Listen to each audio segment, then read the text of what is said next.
The main character named Chunan was traveling in a high-speed train to his destination. He needed to find his fiancée. Coming out of the train station, he didn't know exactly how to look for her. It was hot outside. His teacher didn't explain anything very well. The guy noted to himself that it was hotter here than in the Middle East. Chunan was a super agent for a mysterious organization. He carried out missions all over the world. Once again, he went on a combat mission to earn some money. He found some free time and decided to take a little break from fighting. Suddenly, he heard an urgent call on his radio. He answered immediately. The connection was bad. The guy thought his master wanted to contact him. He asked him to speak louder. A guy heard on the radio that his fiancée was dying. In order to end the marriage, he needed to go back. She promised to contact him later if possible.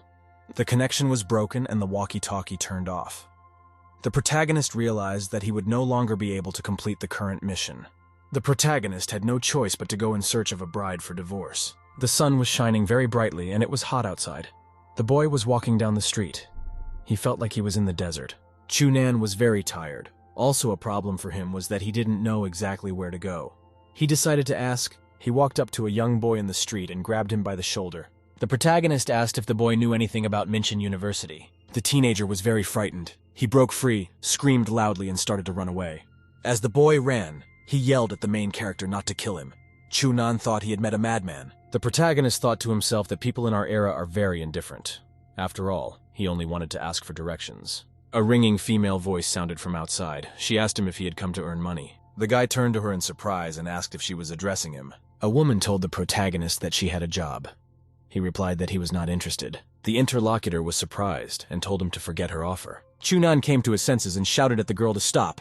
He agreed and asked how much she was paying. The guy thought to himself that he needed to earn money to buy clothes. Only then could he file for divorce. The girl assured him that the payment was completely decent. She wanted to look at the guy's face. He was a little surprised. The girl took out some paper napkins. She wanted to use them to clean the guy's face. Gently, she began to wipe his face. He had to wait for these forebears. After a while, the girl completely cleaned his face. She needed a lot of tissues for that. The hoodless guy with a blank face looked young and attractive. His new acquaintance was even surprised. She couldn't contain her emotions. The girl grabbed the guy and said he not only had a handsome face, but also a pumped-up body. The protagonist thought to himself how long she was going to paw him. She said that he was really not bad. The girl called the guy handsome. She was glad she had found him before the scouts. The boy still didn't understand what scouts might be looking for him. The girl asked him to follow her. She promised to take him to her boss. They walked up to the big office building. There, a meeting with the boss was waiting for them. There were many equal offices in the building. They approached the right room. A young and beautiful girl in an office suit was waiting for them there. A timid knock sounded on her office door. She told the guests to come in. A girl walked in along with the female protagonist. She called the female boss by the name Ming Yue and added that she had brought the person she had forgiven. The boss lady was drinking tea at this time. She was studying Chunan with an attentive gaze. Chunan was also scrutinizing the woman in the study. He noted to himself that she looked pretty damn cute. The lady called her assistant by the name of Men and told her to approach her. The girl agreed.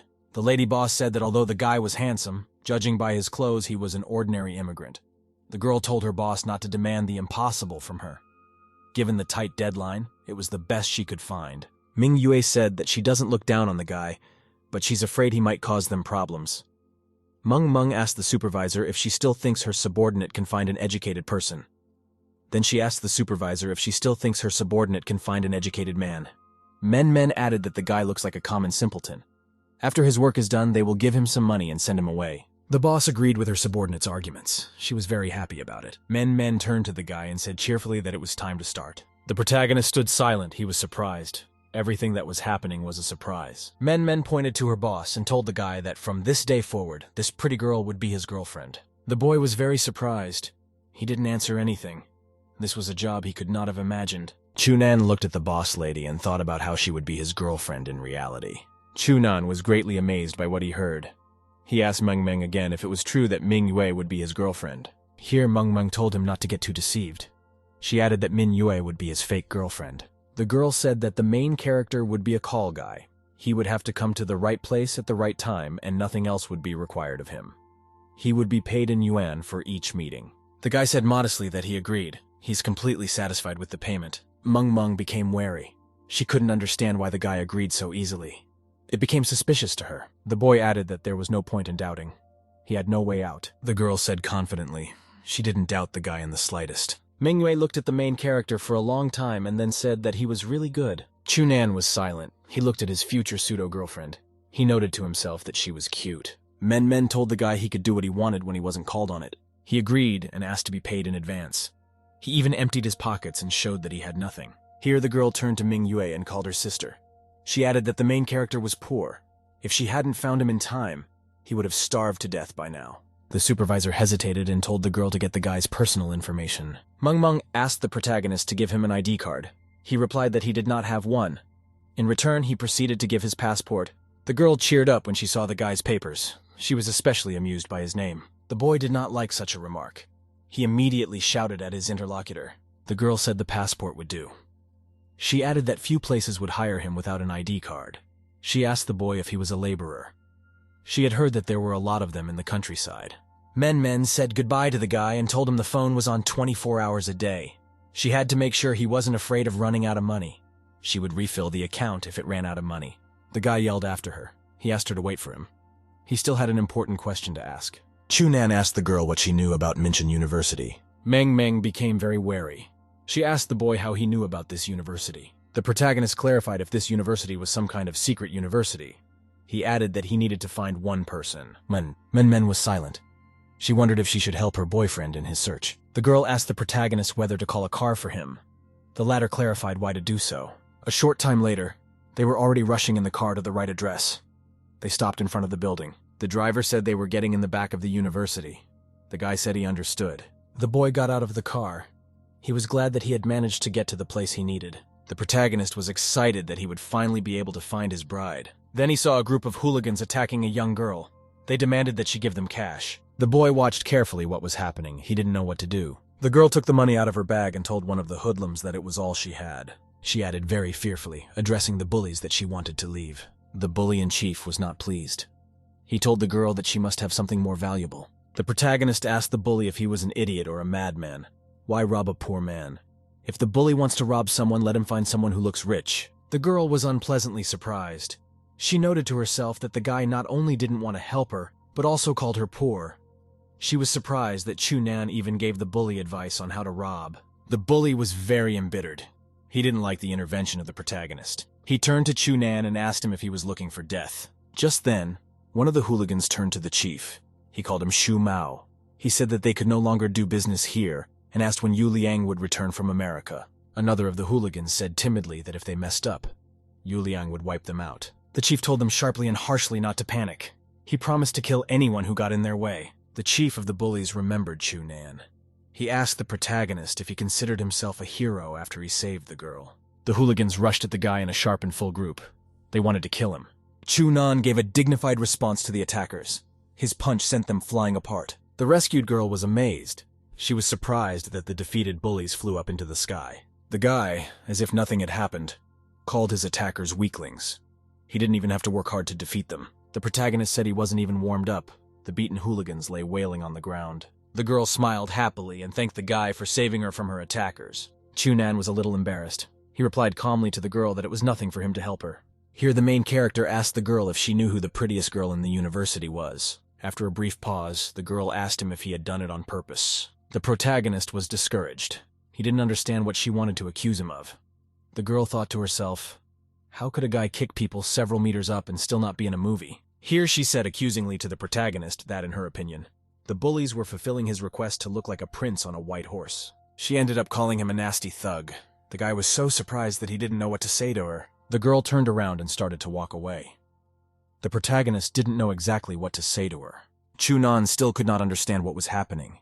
He repeated to himself that everything that had happened to him was nonsense. Just then he felt someone put a hand on his shoulder and called out. The protagonist was wary. He remembered that he didn't know anyone in this city. Chunan decided to neutralize the stranger who approached him from behind. The protagonist wrapped a stranger's arm behind his back. He asked him not to kill him and called himself a law-abiding citizen. The protagonist asked with excitement and suspicion why the man had called him. The guy who approached said cheerfully that he had decided that Chunan had come from another university to find a local beauty here. The stranger gave his name as Ma Chao. He said he could help the guy with any information he wanted. He even promised a discount to the protagonist for being quite handsome. In the end, he added that he knew everything about the beauties of this uni.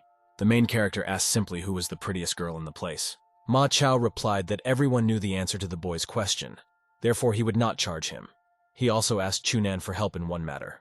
The protagonist was willing to do anything, so he said that he was ready to listen to the request of his new acquaintance. Ma Chao began to cheerfully say that there are only 4 beauties in the university. One of them has already been seen by the protagonist recently. Her name is Lin Suzlo. She is an honors student in the English department at the university. She has never had a boyfriend. Next on the list of hotties is Tao. This student's nickname is Little Wicked Witch. The guy added that there are 2 other beauties at uni, but not much is known about them. The protagonist asked unequivocally which of these female students was the best. Ma Chao replied specifically that they are all beautiful and cannot be compared. Then a new acquaintance told the protagonist that he needed help carrying his things. The guy said to himself reproachfully, how could he have gotten into all this? The main character and Ma Chao approached a pile of food crates in a truck. The guy asked him if all that food belonged to him, and what he would do with it. The new acquaintance said that he had just decided to open a small stall. He calculated that they could carry everything in one trip. Chunan said that it would be like this for a very long time. He pulled the tarp off the car. The protagonist put the tarp on the ground and started putting boxes of food on top. His new friend said that he would not be able to pull everything on the tarpaulin because it would tear. Here, Chunan tensed up and wrapped all the crates in the tarpaulin. He lifted this load above his head. The guy quickly ran with a heavy load. Ma Chao was very much startled. At the same time, on the other side of the city, the beaten hooligans were visited by their main leader named Chen Shao. The chief called his subordinates a bunch of scum and told them to get out. He found out everything that had happened. Chen Shao said that he didn't know what kind of guy had beaten up his subordinates, but he promised to pay for it. At this time, Chunan was carrying his heavy load to his destination with great speed. His new acquaintance shouted for him to wait for him. He shouted after the main character that he could fight crowds and carry big things. In his opinion, the guy had practiced a lot. Chunan said that it was called professional cargo transportation. Here the protagonist carried a heavy sack of cargo and placed it on the ground. The boy simply replied to his new acquaintance that he had done everything he had asked him to do. He couldn't believe his eyes. Ma Chao called the protagonist a wizard.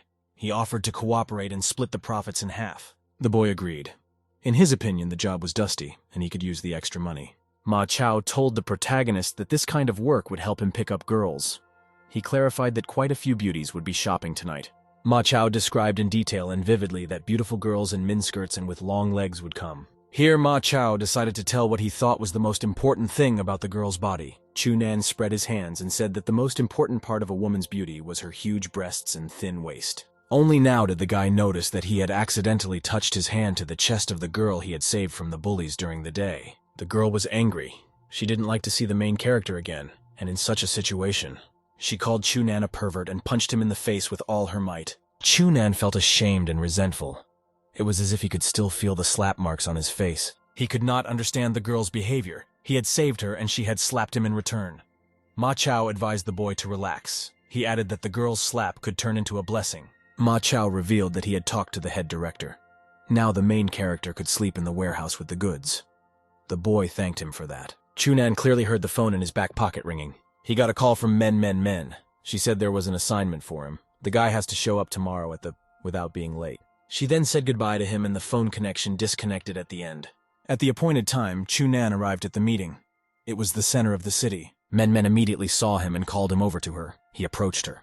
The girl led him along and told him they had to go quickly as they were late for shopping. The guy was surprised. He couldn't figure out what kind of shopping they were going to do or why they were going. Meng said that the main character has to accompany them to the banquet tonight. He can't go there in his clothes, so they go shopping. They opened the door to the store and the bell rang. They were greeted by a brightly colored and painted salesman. The girl called him Flower and informed him that they had arrived. The seller was a little surprised. They walked right up to the salesman. The girl turned to him and told him that he would have to dress the main character completely today. Flower looked at Chunan for a very long time. He called him hot. The salesman said sensually that when he looked at the guy, he felt his inspiration would come out. The protagonist was unpleasantly surprised. It's been a little while.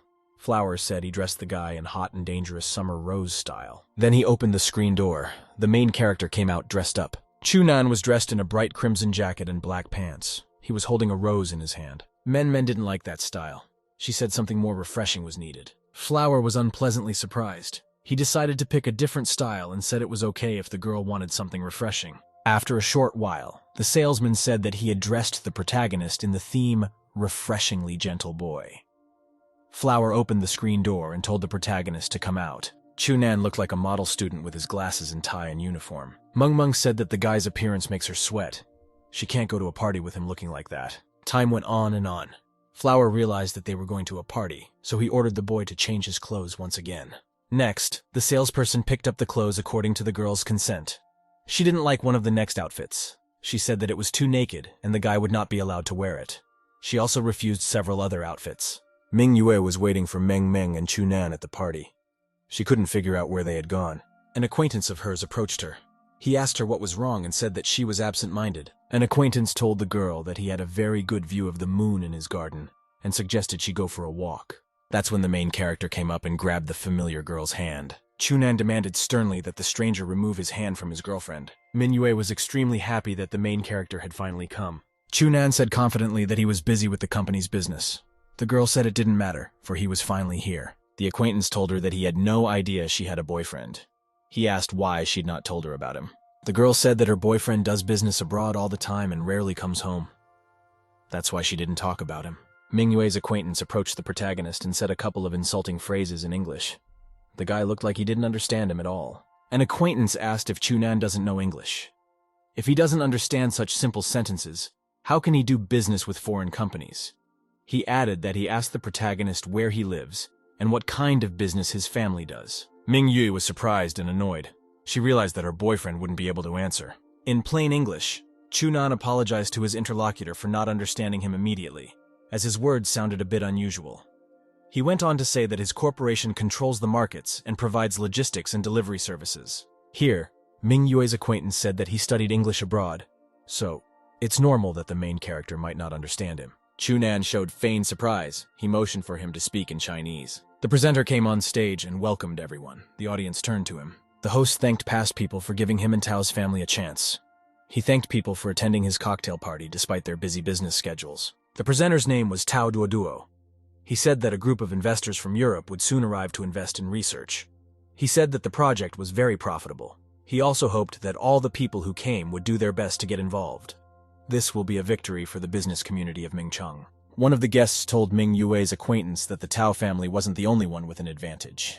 The others could have it too. The guest continued that Tao's manners and speech were very similar to his mother's behavior.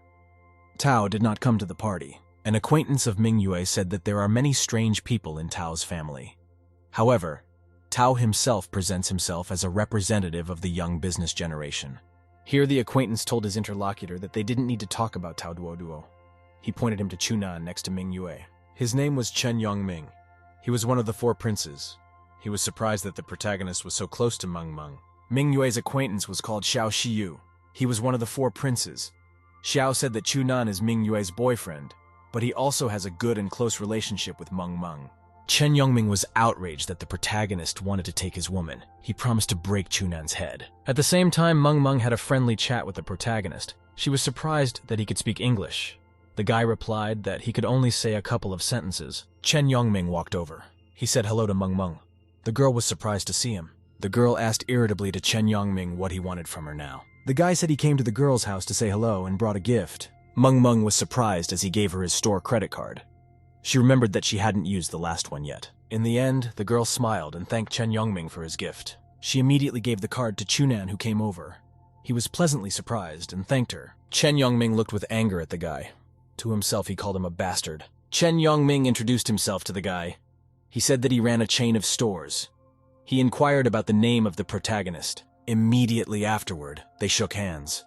This served as a confirmation of their acquaintance. The protagonist gave his name and said he wanted to run a chain of developing stores in Mingcheng. Chen Yongming was surprised that his interlocutor had just arrived from abroad and was already ready to open his store chain in the city. Chunan replied cheerfully that his family owned a business in the Middle East. To himself, he said that he was a bodyguard and owned a gun business. Chen Yongming sank even further into suspicion. He realized that if the protagonist worked with weapons, his past was definitely not simple. As they talked, they still held each other's hands. All their attention was absorbed in the conversation. Chen Yongming said in the end, conciliatory for them to let go of their hands. Chunan said he agreed to hold his interlocutor's hand a little longer, as he thought Chen Yongming loved handshakes. That's when Ming Yue's acquaintance came over. He decided to lighten the mood. He said that Brother Chu was a big enthusiast and two grown men could make him laugh. Ming Yue came over. Her acquaintance told her that if she reconciled, there could be great success about foreign investment. Ming Yue said that she is not deciding anything this time. For any cooperation, she needs to talk to her father. Her acquaintance replied that everything was fine. He promised to talk to Kai's uncle tomorrow. He asked the girl to walk with him. Chunan said that Ming Yue had promised to take him on a date tomorrow. The girl immediately confirmed it. The acquaintance said that he had just returned from abroad and a lot of things had happened in his city. He suggested that the three of them all meet Uncle Kai and visit Ming Chung afterward. He thought to himself that if the main character was a real Ming Yue guy, he should have met the older people as well. Here, an acquaintance asked the interlocutors if it could be that Uncle Kai disagrees with both of them. Late in the evening, the protagonist and his female companions were turning for home. For a long time, they rode in silence, all three of them in the car. Meng Men told Chunan not to talk nonsense next time. He could have said at the party today that he was an arms dealer. The girl added that if he bragged a lot, he wouldn't be able to turn back in time. Meng asked Ming Yue what they would do tomorrow. The girl remained silent. Cautiously, Meng asked if Ming Yue was going to take Chunan with her to her uncle's place. The protagonist yelled for them to watch out. A race car was chasing them from the side. Several black cars pulled up to their car, one of them hitting them in the side. During the impact, the protagonist grabbed his companion's arms to protect her. After the accident, someone quickly came over and opened the door on their side of the car. Some burly man peeked through the door. He shouted thunderously to someone to the side that he had found Ming Yue. Just then, suddenly, Men turned around from the driver's seat. She slapped the big man's face with her fist with force. The girl bravely jumped out of the car. She shouted to the attackers that if they wanted to steal Ming Yue, they needed to pass by her first. Meng managed to disarm a few of the attackers with her own strength, the rest of the bandits standing in the distance. The girl was strong and full of determination to continue the unequal fight. Next, Meng shouted to the main character to get Ming Yue out of here. The protagonist laughed and realized it was his time to enter the fray. Meng was greatly surprised. She realized that the guy was willing to help her immediately. Chunan shouted that they didn't need to run away. He wanted to deal with the bandits. The attackers cheered up. They couldn't believe that there was some idiot who would fight them. Meng shouted to the protagonist to hide, for he would not be able to defeat the attackers. The guy assured her that he could. The protagonist realized that he couldn't delay for a second. He ran with all his might towards the hooligans. He shouted full of determination while running that he never brags. The protagonist began using his combat skills to fight his attackers. Chunan was able to single-handedly disarm all the bandits. They all scattered to the side. The beaten hooligans lay on the earth. They could no longer get up and only moaned. After the fight, the protagonist shook off his hands and said confidently that he was all set. His companions were surprised. They asked him where he learned to fight like that. The main character approached Meng. He wanted to see how badly she was hurt. The guy asked the girl how badly she hurt herself. She replied that it was only a small scratch and would heal in a couple of days. The chief edge pulled a medicine out of his pocket and said that this ointment would help with bone repair. The girl agreed to let the guy help her. Chunan carefully applied ointment to her arm. The protagonist warned the girl that the ointment stung a little when rubbed on her. He asked her if she was okay. Men assured him back that she was fine, let him keep smearing. Chunan happily continued. His ointment was supposed to help the girl recover from the beating. The next day, the protagonist and his girlfriend arrived at her father's office. It was located in a large skyscraper.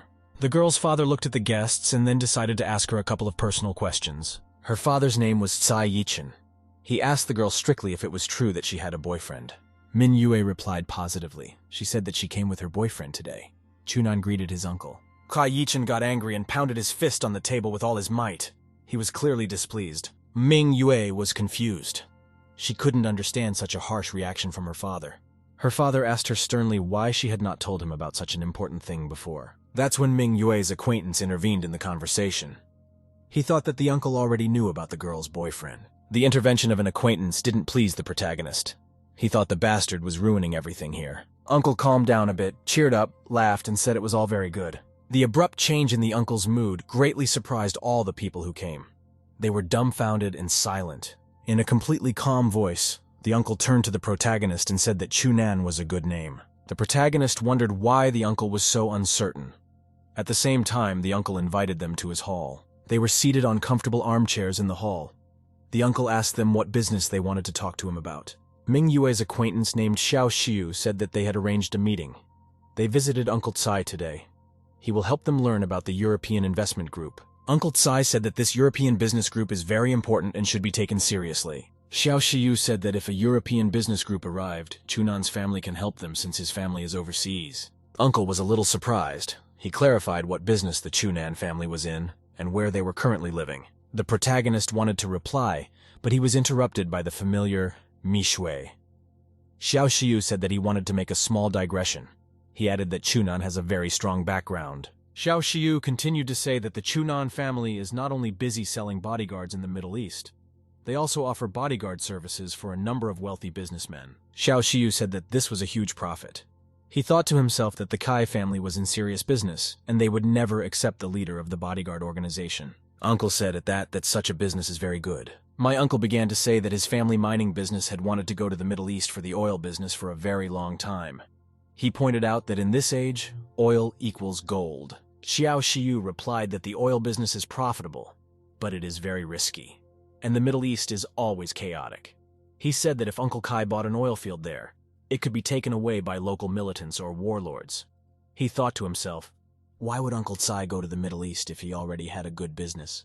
The girl's father said that Chunan was inviting him to do business there. The protagonist confirmed this and told his uncle that he was welcome. Xiao Xiu continued to think about the old man's words. He decided that the uncle was a serious businessman who was exploring various activities. Min Yue thought that her father had probably guessed about her relationship with Chunan. She liked her father's praise for Chunan. The negotiations between Uncle Tsai and his guests were still going on for a long time. In an instant, Xiao Xiu's words caught his attention. He even questioned what he was talking about. Xiao suggested using a series of methods to scare foreign people if they refused to cooperate. Uncle said that such a suggestion is inappropriate. Xiao Xiu said that there was nothing inappropriate. He used to draw inspiration from his uncle's words. Xiao further said that Uncle wants to go to the Middle East for oil business, but he is afraid that the warlords might take over his business. If terrorists can take them over like that, then they can take them over like that too. Uncle Kai thought to himself that his interlocutor was talking nonsense about a threat to business. He also didn't believe that Xiao Xiu had gotten inspiration from him. Xiao asked his uncle what he thought of his approach. The old man Sai replied that he would think about it later. The protagonist thought to himself that Zhao Xiu is a fool in reality as well. After the meeting was over, they left Uncle Tsai in the office and went outside themselves. When they were standing near the skyscraper, a bus pulled up to them. Some guy called out to them to come over. When they approached the bus, they recognized that it was Chen Yuming. They asked why he was here. He asked permission to join in the fun. He said they could enjoy the scenery today. Chen Yuming looked at the protagonist with great anger. He thought that he wanted him to really embarrass himself this time. The protagonist couldn't understand why Chen Yuming was looking at him with such a forced look. Min Yue didn't want to take the bus. She suggested that everyone get into the car. Chen Yuming asked with annoyance to the girl why she didn't want to ride with him in his bus. Men said that they would drive through the tunnel to get to the zoo. His bus won't be able to get through there. The guy slyly suggested that we all get in his car together and ride in it. Lastly, Meng said that there wasn't enough room in the car for a lot of people. She would still need to change clothes a little later. Everyone got into the car, and the car moved off. Chen Yueming shouted angrily after them, while Chunan sat down with them. Chen Yueming was very angry. He continued to stare after the car that left. He didn't notice the police coming up behind him. They handed him a ticket. Chen Yuming resented this. Xiao Xiu silently looked at everything that was happening. The police said that it was not allowed to park in this place. They demanded that Chen Yuming remove his vehicle immediately. The policeman asked if the guy would leave on his bus now. He flatly refused. The police were forced to take the bus to the impound lot with the help of a tow truck. The protagonist, along with his companions, were traveling in their automobile across a bridge. Meng complained that they were always being chased by an acquaintance of hers. She was very annoyed about it. The protagonist noticed that a black car was following them. It was approaching very quickly. Then somewhere behind them, an SUV started approaching them. The SUV could have hit the car with Chunan.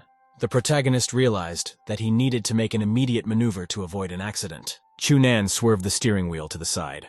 As a result, the black car slammed into the SUV at full speed. Meng said cautiously that the same people who attacked them yesterday might be in the SUV. The main character told them to stay in the vehicle. He wanted to go and check it out. Chen Yuming and Xiao Xiu appeared in the black vehicle. They approached the SUV in anger. Chen Yuming started shouting angrily for people to get out of the SUV. He promised to beat the crap out of them. The driver and passengers of the SUV were pumped-up big men. They didn't like Chen Yueming's shout. One of the stalwarts walked up to Chen Yueming and interrogated what he was talking about. The big man slapped Chen Yuming's face with all his might. The guy almost fell to the ground. At the same time, another big man punched Xiao Xiu. He too was nearly knocked unconscious. Chunan approached them. He urged them in a completely peaceful and friendly manner to stop fighting. The protagonist urged the elders to focus on peace and harmony. He invited them to come to an amicable agreement. One of the big men sternly asked who Chunan thought he was. He demanded that the protagonist mind his own business. The stiffs started yelling for Chunan to get out as soon as possible. They threatened to make a chop out of him. The protagonist had no problem dealing with the big guys in the SUV. He beat them unconscious. Chunan, after massacring the big guys, approached the beaten guys. He asked if they were okay.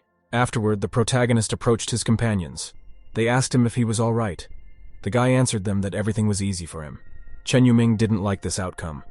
He told Xiao Shiyu that they had blundered today. Xiao Shiyu replied that they should find a way to redeem themselves. Immediately, he picked up his smartphone and made a call. He needed help now. Xiao Shiyu got through to a caller named Lil Yang. He said that he was in a scenic area near the zoo. He demanded that his interlocutor send some people here. A little time passed, and several cars arrived at the parking lot. 2 black cars stopped next to the car where Chunan and his companions were. Xiao Shiyu said excitedly that the person he had previously contacted had arrived. He added that it was time to put on a show and regain his respect. He thought to himself that this time, he would be able to make Ming Yue fall in love with him. Ming Yue thought that it must be the same drunks who arrived in the cars. Shi and Meng Meng were sitting in the car at the time. Xiao Shiyu and Chen Yuming rushed towards the arriving car. They shouted loudly that they would not spare the attackers this time. At the same time, Chen Yuming received an unexpectedly strong blow on his head with a bat. Xiao Shiyu shouted with fright to his attackers that there was no need for that. He realized with fear that it wasn't his mercenaries who had come. At the same moment, someone hit Xiao Shiyu with a bat with all his might. He fell to the ground. His battered smartphone was lying next to him. A message popped up on Messenger. He was warned that the people he had called were stuck in traffic. For this reason, he would arrive a little later. Then gradually, the car with the protagonist was surrounded by armed men. The main one said that Miss Tsai had managed to escape yesterday. The chief pointed the gun in the direction of the car. He was serious. He added sternly that he would not have that chance again. He came close to the car. The girls were very frightened. Men shouted in fear that the attackers had gone crazy. Ming Shui said fearfully that she was worried about his father's business. The door opened and they heard a sharp and distant shout from the guy. The girls saw Chunan running away. He was screaming exhaustedly that he didn't want to die. Min Min told her companion that they had chosen the wrong person. She replied that there was nothing to blame the main character for. A pistol shot rang out. The bullet flew next to the girls and pierced the glass. The chief said menacingly that they didn't have time for that. He demanded that Miss Tsai come with him. The girl realized that she had no way out. She asked her attackers not to touch Meng. Meng Meng shouted to Min Yue that she shouldn't. The girl replied that she couldn't drag Min Min into this. She took hold of the door handle. Ming Yue realized that she couldn't escape. She felt weak and defenseless. For some reason, she imagined herself as a little girl near the TV next to the toys. She was watching a fairy tale on TV. The prince rescued the princess and told her not to worry. The audience loved it. She called the prince handsome. She said that when she grows up, she will have her own prince to save her in case of danger. Min Yue got out of her car and leisurely walked towards the black car waiting for her. The chief investigated her with a gun. Near the door, he told her to get in the car. Quite suddenly, someone attacked the chief from behind and knocked the weapon out of his hands. Just in time, Chunan appeared. He threw the chief to the ground and started beating him. Ming Yue was greatly surprised when she saw the main character. It was all she could do to say his name. The guy told her not to worry. The protagonist grabbed Ming Yue and confirmed that he was here. The girl realized that she was saved. Chunan, looking at the bound bandits, asked if it was better to kill them or call the cops. Men asked him fearfully if he had watched the movies if he wanted to kill them. Xiao Shiyu and Chen Yuming came to their senses. Xiao Shiyu said that he had never seen the attackers before and asked if his companion was okay. Chen Yuming replied that he was fine and had even seen one of the attackers being scared. Meng Meng told her companion if it was time for them to go to the show. Xiao Shiyu and Chen Yuming stood up with difficulty and prepared to leave with the girls. Ming Yue said that they would go, but only so as not to arouse the others' suspicions. They walked as a group to the pavilion. The planned show was going to take place there. Xiao Shiyu and Chen Yuming took their seats in the hall next to the girls. The performance began. The host of the show came on stage and told the audience that he would need the most beautiful girl in the audience for the first number. Xiao Shiyu kept telling the girl about the past fight. He wanted to assure her that if he showed the hooligans all of himself, they wouldn't stand a chance.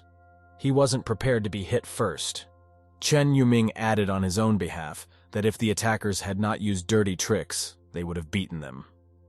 Meng Meng told them to shut up and that they would watch the show. The host of the show here said that they will be searching for the contestant with a spotlight. The beam headed towards Ming Yue. The anchorman shouted that the spotlights pointed to a real beauty. The host looked carefully and intently at the girl and told her to come on stage. Min Yue agreed. The guy next to her didn't want to let her go. He said they weren't done yet. Ming Yue replied to him cheerfully that she had a rare opportunity to witness magic live. The girl was walking across the stage toward the presenter. There was a chair next to her. He said that this performance would be excellent. The host told the girl to sit on this chair. The girl said yes. The host told the seated girl to look directly at the audience and not to blink. After a moment, the presenter threw a red blanket over the top of her. The presenter now turned to the audience. He said he would begin to sow the seed of magic. He will pick up this cloth after he has counted to 3. The whole hall froze in anticipation. The audience held its breath. At that time, the announcer counted to the number 2. Men was eating popcorn at the same time. She quacked 3 together with the presenter. At the same moment, the presenter pulled down the blanket. The audience noticed that the girl was no longer there. Instead of the girl, ravenous hissing snakes began to sprawl from the chair in all directions. The onlookers were shocked. They started running in all directions and screaming in a great panic. Someone in the audience shouted for everyone to run away. There was panic all around. The one who was most excited was the main character. He stood all alone in a sea of people running away in different directions. The guy rushed the stage. He was looking for the girl. There were hardly any people around. Chunan ran up and threw the snake off the chair. He realized that the girl had disappeared somewhere around here. Taking the chair aside, the guy noticed there was a camouflage trapdoor in the floor nearby. The main character started banging on the hatch. He kept wondering how he could get in. Chunan opened the hatch and looked inside. From below, he heard a girl screaming. The guy jumped down. He noticed the girl being grabbed by the show's host. She demanded that he let her go. The girl was happy to see Chunan. The guy asked menacingly to the presenter what he wanted to do. The host smiled slyly and said it wasn't as they realized. He only wanted to get this woman out of here. Such an answer surprised the guy a little. He only asked if it was true. Suddenly, the presenter jumped to the side and walked out the secret door. He said he was leaving and said goodbye to the boy and Ming Yue. A hatch opened from above and Men looked in. She was surprised to find this exit. Meng said she was very surprised how the guy was able to find that way out. She clarified whether he used to be an actor or an illusionist. Chunan said with a joking and serious tone at the same time that he is in reality the head of an international criminal organization. An actor is just a part-time job for him. Meng asked him if he really thought she would believe him. Chunan replied to the girl that absolutely nothing bad would happen if she didn't believe it. Ming Yue stood in complete silence. In the back of her mind, she began to suspect something. Chunan went outside with the girl. Xiao Xiu and Chen Yuming met them there. Immediately, Xiao Xiu was happy that Ming Yue was free. He said that he had been looking for her for a very long time. Xiao Xiu continued to question the girl. He asked if she was all right. The guy said that there were a lot of people outside, and they simply squeezed them out of the hall. Min Yue looked tired. She said that everything was making her dizzy. She suggested that everyone disperse. The girl left together with Chunan. Xiao Xiu only looked sadly after them. At the same time, the illusionist from the show was watching them. He called his boss and told him that he had screwed up again. He explained his failure by the fact that there are always a lot of people around the girl. The boss angrily told him that he couldn't even catch a girl. He felt like hitting his subordinate. The illusionist called his boss Ri Xiao and added that it would be difficult to catch the girl safely. He asked if he should just kill her. The boss thumped his hand on his desk in anger. He was annoyed with his subordinate. He called the subordinate a bastard and said he wanted to kidnap the girl for a while, and then release her again. At the end, the boss says he's still giving the illusionist time. If he fails, he will kill him. At the same time, the protagonist, along with his female companions, was leaving in an automobile. They raced the car as far away from the place as possible. Once again, they had escaped mortal danger. Meng turned to Min Yue and asked her if she was okay. The girl was still scared. After gathering her thoughts a bit, Ming Yue replied that she was fine. She was just a little tired. Chunan told the girl that if she was hungry, he had something for her. The guy pulled several packages of regular shrimp food out of the glove compartment. Meng asked him how he could offer Ming Yu such cheap food. The protagonist replied simply that if she didn't want to, she could just not eat. They drove up to the house where Ming Yue lived. They got out of the car and walked up to the mansion. Ming Yue told the guy that he could use the car however he wanted, at his discretion. The boy was overjoyed. He thanked the girl for the great trust she had placed in him. Ming Yue turned to the guy and thanked him for today. The main character decided to return home. His friend with a job was waiting for him there. A friend was happy that Chunan was back. He told him he had enough to do. He was holding several bags in his hands. He gave these packets to the guy and said that these were all the orders that needed to be delivered. Chunan wondered if it had to be done so urgently. A friend tells the protagonist that the pink bag needs to be delivered first. It should be taken to the women's toilet on the lecture hall floor at the university. The guy said there was no way he could get into the women's restroom by himself. A friend tells the protagonist that the bell has now rung and there is definitely no one in the restroom. He hurried the protagonist once again and said it was all very urgent. The guy went up to the right floor. There was a girl in the shower room just then. She was quietly washing herself at this very time and had water dripping off her everywhere. The girl was all to herself. In the shower room, she didn't realize that someone was around. At this time, she was unaware of anything and was thinking about something of her own while washing herself in the shower room. Chu-nan asked loudly and clearly if anyone was here. He said that he had brought sanitary napkins. He asked who ordered them. The guy asked again before entering if anyone was there. He confirmed that he brought the sanitary napkins that are needed here. These are the sanitary napkins to use. The girl in the shower turned her attention to the screams. She immediately turned off the water. The girl heard him and replied that there was no need to shout. She motioned for him to come in. The protagonist shook his head from side to side before entering. He didn't want anyone to see him. Taking another careful look around, he quietly stepped inside the women's restroom. The girl told the guy that she was about to open the door and he could put the package in front of her. The guy said yes. The girl went to the door and carefully opened it.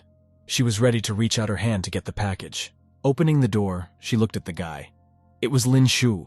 She was amazed to see the main character again. The guy didn't notice what kind of girl was standing in front of him. He handed her a bag. Lin Shu thought that this bandit had come to see her again. The girl was frightened. She wanted to close the door with all her might. She slammed the door on the guy's hands. Chunan ended up dropping his bag straight into the trash can. It ended up down under a pile of garbage. Lin Shui was very surprised and confused. She asked angrily to the guy what he had done. Looking in the trash can, she wondered how she should use the napkins now. Chunan told her not to blame herself. If she hadn't closed the door abruptly, this wouldn't have happened. At the same time, classes continued at the uni and students sat in classrooms. At the same time as some were learning, other students were walking the hallways. One of the local beauties was walking down the corridor of the university. She was interested in the sounds from the toilet. Belle stopped. She was very surprised by a man's voice in the women's restroom. She had just walked over and saw the conflict between Chu-nan and the girl from the shower room. Beauty heard all those words. She was surprised by what was happening. Belle was surprised. She thought that it couldn't be that they had done it in the bathroom. The university beauty decided to go in quietly and see for herself. She carefully walked over and peeked out from around the corner. She saw the main character standing there. Chunan stood in front of the door and demanded that the girl inside open it for him. Otherwise, he threatened to use force. Lin Shui was scared inside. She didn't know what she should do if someone came in. Because of her fear, she couldn't think adequately. Belle walked over and asked confidently that they weren't done yet and what they were doing there. The pretty girl came over, thought about it, and said they had this fetish of seducing a girl from the restroom. She got curious. Chu-nan turned to the beautiful girl and said that it wasn't what she thought. The girl was confused. Then the beauty came right up to the main character. She called him handsome. The university beauty went to the door and said she wanted to see who was inside. Looking inside, she was very surprised. She couldn't believe that Lin Shui was there. Immediately, Lin Shui wanted to justify herself. The university beauty said that she couldn't believe that Lin Shui had such a hobby. She called her a naughty girl. Chu-nan entered the conversation. He said that he was just an ordinary courier. The beauty replied that he had a very unusual service for a courier. Belle asked Lin Shu why she was shouting like that. Was it because of the good quality of service? Lin Shu was completely confused. She realized that she would not be able to justify herself in any way. The girl ran out impetuously from the stall. She called Chu-nan and the pretty girl scoundrels. Belle was indignant. She didn't like that the girl who was running away had dared to push her. The protagonist once again said that he was just delivering tissues. Once again, the girl did not believe him. She gave him a sly look and said that she didn't believe him. Chunan finally realized that it was useless to explain anything to the girl. Here the beauty asked the guy to give her his phone number. She might need his services. Lin Shui was very upset about what happened to her in the university restroom. She was grieving in her dorm room. All in tears, the girl said that because of what happened yesterday, everyone is secretly talking about her. She can't even look anyone in the eye now. Her roommate calmed her down and told her not to cry. She said that it was Tao who started the rumors about her in the bar. Lin Shui called her neighbor Yuan and said that she really didn't know Chunan. The neighbor said that if the guy called himself a courier, why not ask him to explain everything? She said that Chunan probably wasn't thinking of messing with the girl. At the same time, the main character was having lunch at a small statement. He didn't like the spicy noodles. Suddenly, a group of hooligans entered the restaurant. One of them asked the owner for a conversation. The owner came out. He said he had already paid for the defense last week. The bully said that after he ate at this diner, he got a stomach ache. He had to visit 3 of the best hospitals.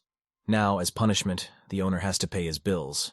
The owner's wife said that was impossible and they never cook with expired food. The chief bully took it with all his might and threw the bench against the floor. The bully demanded money immediately or he threatened to destroy the place. The owner came forward and said that they had already charged him a lot of money, and for that reason, they would not give him anything more. The big man walked up to the master and said he needed to be taught a lesson. He grabbed the master by the scruff of the neck. The owner's daughter came up. She shouted fearfully for the hooligans to get away from her father. The father called his daughter Shui and shouted at her not to interfere. His bully was still holding his master by the scruff of the neck. Just then some hooligans approached the girl. They shouted to her father that if they amused themselves with her, they could ask him for a debt. The hooligans wanted to take the girl with them. The father shouted at them to keep up with his daughter. The master gripped the axe in his hands. He was determined to defend himself at all costs against the bandits. Father swung and was fully prepared to kill one of the hooligans with his axe. Suddenly, the main character came over. He slipped the money into the owner's hands. The guy stood in front of the host and held the money in his hands. For a while, even the conflict stopped. The guy took the girl with his hand. Chunan said in a calm voice that he was paying money for a bowl of noodles with 2 fritters. Such behavior of the guy in such a situation was unusual. The hooligans were even confused for a while. One of the werewolves grabbed the protagonist and asked him if now was a good time to pay the bill. The boy didn't show any concern. He looked calmly at the people around him as if nothing had happened. Chunan took out a toothpick and began to use it leisurely. He did not care about what was happening around him. The main bully shouted menacingly that they were going to beat the main character to death now. Bullies from all sides rushed at the guy with shouts. They were determined. The girl was frightened. She shouted gingerly to the boy to duck, rather. Chunan swung his hand and began to confidently and professionally beat the bullies with all his might. The guy's blows sent the hooligans flying in all directions. He was the only one who could confidently deal with them all. When the fight was over, all the hooligans who had come were lying on the ground unconscious. The owner and his family were surprised. A policewoman was watching all this. She stood aside silently and did not interfere in any way. At the end of the fight, she asked the protagonist strictly if he had set it all up here. The guy didn't realize that there was a policewoman next to him. It ended up with the protagonist being handcuffed and arrested. The policewoman told him to go with her. The guy was very surprised. He didn't even know what to say. The girl turned to the policewoman and said that she had misunderstood everything. She wanted to explain. The girl went with them to the police building. There she told them everything that had happened in detail. The police recorded that the protagonist was involved in a fight but tried to help the girl.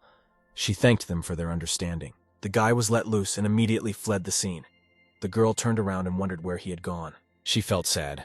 She really wanted to thank the guy for saving her. At the same time, the protagonist was resting at home. The events of the previous day had worn him out. Lying on his bed, he told himself that he was very tired. All day long he had been delivering orders. Students at the university buy a lot of goods. The boy never got to sleep. He was distracted by a phone call. He realized it was Men. Chunan picked up the phone and asked the girl if she wanted him to be a fake boyfriend again. Mung's voice was excited. She told the guy to come to Sister Min's house today. She added that something strange had started to come. The guy clarified what she was talking about. He had just gotten dressed and was getting ready to go out. The girl said that when she and Ming Shui were driving home, she noticed that they were being followed. She is afraid that Ming Shui might get worried. Mung assumes that the same people who followed them yesterday were following them. The girl said that her request had nothing to do with their arrangement.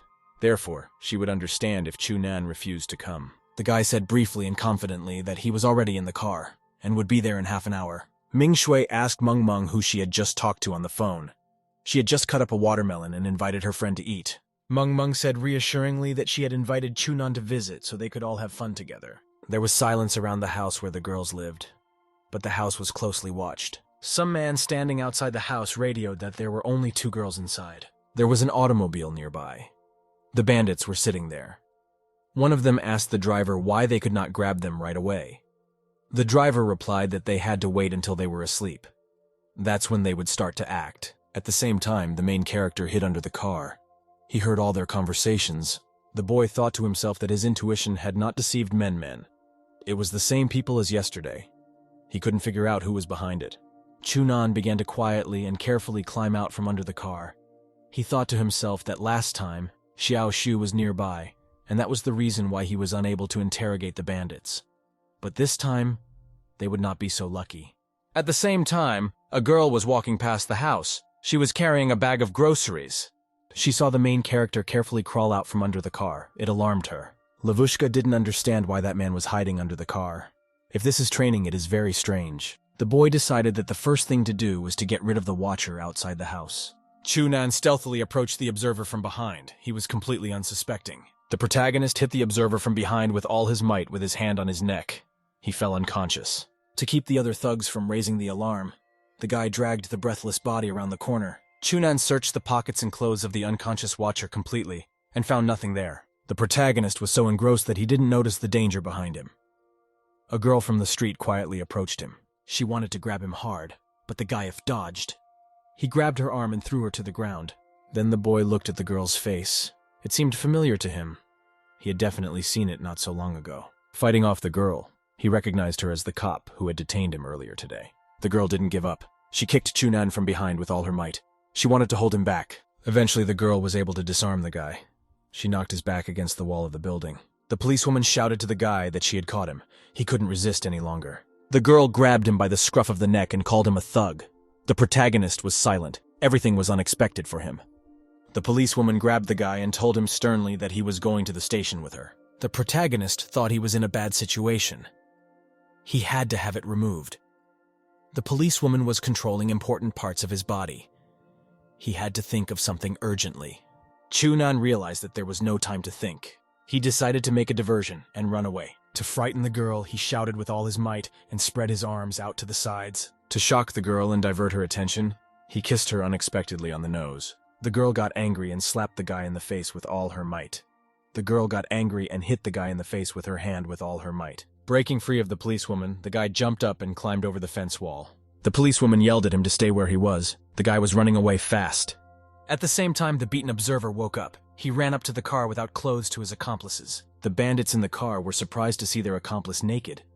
He yelled for them to turn around. He warned them that he had seen Chunan. At the same time, the doorbell at the house where the girls lived rang. They were still waiting for Chunan. Hearing the bell ring, Min Min rushed to the exit. She said she would open it. The main character was waiting for her outside the door. He greeted the girl as if nothing had happened. Meng Meng told him happily that he had finally arrived or they were already waiting. The girl pulled the boy after her into the next room. She said she would give him something. The door closed behind them. Just then, Ming Yue suspiciously walked over. She was very curious about everything that was happening. Men asked the guy fearfully if he had seen the same gang as yesterday on the street. The guy replied that the gangsters had run away when he found them. He heard them calling a man named Ri Xiao. He asked the girl if the name was familiar to her. Meng Meng replied that it was hard for her to remember. She asked the protagonist for a favor. She asked him to sleep here tonight in case the bandits came back. Chunan realized that he had no way out. He agreed to the girl's proposal. Meng Meng looked out of the room and told her friend that it was getting late and Chunan would be sleeping at their place tonight. Ming Yue was surprised. She said they didn't have any other beds. Meng Meng said resourcefully that she would sleep with Min Yue. At the same time, the main character will sleep on Meng Meng's bed. It was already late at night. The boy went to the room he had been specially assigned. Chunan saw a huge mess. All around the room, there were various things and toys lying on the bed. He thought that it would be difficult for him to sleep here. The guy sat down in lotus pose and decided to relax. It was a good time to practice ki. The protagonist's mind calmed down and he shut down from all thoughts and worries. The guy felt as if there was a strong and invisible energy running through his body. Suddenly, he heard a noise. It was the barely perceptible creak of a door. The boy became alert. Chunan realized that there was a slight noise on the first floor. From the looks of it, there was only one person there. The protagonist walked down the stairs very quietly. He was prepared that he would need to engage in combat. Chunan noticed some figure in the darkness. He crept over and quietly grabbed the person's hand. The guy was very surprised. He saw Ming Yue beside him. She was also very surprised. Chunan asked what she was doing here. He had already thought that a thief had broken into the house. The girl answered fearfully that she could not sleep. For that reason, she went down to get a drink of water. The protagonist calmed down. He decided to leave. He said goodnight to the girl. Suddenly, Ming Yue grabbed the guy's hand. She shouted at him to wait. The guy couldn't understand what the girl wanted from him. He turned around and looked at Min Yue. Min Yue said quietly that she couldn't sleep. She asked for a guy to keep her company. She continued to hold his hand. Night continued over the city, and darkness hung over the house where Ming Shui and her girlfriend lived. The main character together with the girl were sitting in chairs near the pool. They were silent and enjoying their vacation. Chunan said that the moon was especially bright today. Ming Shui agreed with him without any emotion. At this point, the main character's imagination failed him. He could not find a good topic of conversation. The girl thanked him for coming today. She felt much calmer with him. Chunan replied to her that he too was glad that she was more comfortable with him. He couldn't figure out how to keep the conversation going. Gradually, the fatigue took its toll. The girl closed her eyes and dozed off. The events of the day had exhausted her. The protagonist looked at her and realized that the girl was deeply asleep. He decided to move her into the house. The guy was carrying the girl in his arms. He went down the stairs with her. At the bedroom door, he knocked. He asked through the door for Men to open it for him. There was no answer. The guy decided that if the door was not closed, he would go to her himself. Men was asleep on the bed at the time. The main character was holding Ming Yue in his arms. He looked at Meng and noticed that she was sleeping very soundly. Chunan placed Ming Yue gently on the bed. The girlfriend at this time collapsed on the bed while sleeping. Just then, suddenly out of sleep, Meng reached out her hand and firmly grabbed the guy by the scruff of his neck. Chunan couldn't resist. He collapsed on the bed. Meng had confused him in his sleep with her big and soft toy. Meng completely wrapped her arms around the protagonist. Through her sleep, she mumbled and called out to Xiao. The boy couldn't understand what was happening. He wanted to leave, but he couldn't get out of the embrace. The main character decided not to leave. He plopped down and fell asleep. Meng and Ming Xiao were next to him. Chunan fell into a deep sleep. He decided not to return to his room so as not to wake up the girls. The morning sun lit up the whole neighborhood. The room became bright. The three of them were still sound asleep. Chunan was sleeping deeply beside Meng's chest. This night was a happy night for him. He could feel it even in his sleep. Next to the main character, Ming Shui was lying down and sleeping. She was also cuddling him. Chunan rested in perfect harmony. Through his sleep, he felt that he was soft and good. The awakening for him was very sudden and unlike anything else. Something hit him in the face with all its force. Upon waking up, the guy saw Men, who asked him what he was doing in their bed. The protagonist said that everything that had happened was a misunderstanding. He asked the girl to listen to him. At this time of the morning, someone approached the house in the street. The guest walked confidently to the front door. It was Xiao. He rang the doorbell. She was holding a large bouquet of beautiful roses. The guy was standing by the door with great impatience. He said for Men to let him come in. Then he heard some noise from upstairs. He went over to see the girls arguing with the guy. Chen said that last night he didn't even sleep. He couldn't go back to his room as he was hugged by Men. He added that sleep is very important for health and clarified that he only fell asleep for a second. Xiao was amazed at what he saw and heard. He was shocked and couldn't believe that all three of them were sleeping together. Xiao thought to himself that he is one of the four princes. He has an extraordinary appearance and is a proud son of the sky. He has dated a large number of women, but none of them could seduce him. He pictured Ming Xiao in his dreams. He recalled that when he met her, she was like the beauty from his dreams. She had a strictly delicate appearance with big, pure, and kind eyes. He compared this girl in his dreams to a snow lotus on top of an iceberg that is hard to pluck. Today, a cruel reality rose up in front of Xiao. It struck him that Chunan had spent the night with two girls. He decided he had to say goodbye to this girl. In his heart, the boy said goodbye to his first and true love. The main character in the bedroom was still excited in front of the girls. He claimed he hadn't done anything last night. Xiao continued to ring the doorbell endlessly. It had already been heard by the occupants of the bedroom. The call sounded very insistent and annoying. The girls realized that the guest would not leave on his own. In the end, Men decided to go down and finally find out who was bothering them in the early morning. Outside the door, she saw Xiao. He stood with a bouquet of flowers and repeated Ming Yue's name aloud. The boy opened his arms for a hug. He mumbled an inarticulate love confession. Men was surprised. Xiao kissed her after his loving confession. The girl liked it very much. Ming shouted at the guy that he was sick and kicked him with all her might. Xiao flew off to the side. The girl called him a pervert and slammed the door shut. The guy was lying on the ground in complete bewilderment. Chunan, along with his beautiful companions, was traveling in an automobile through the city.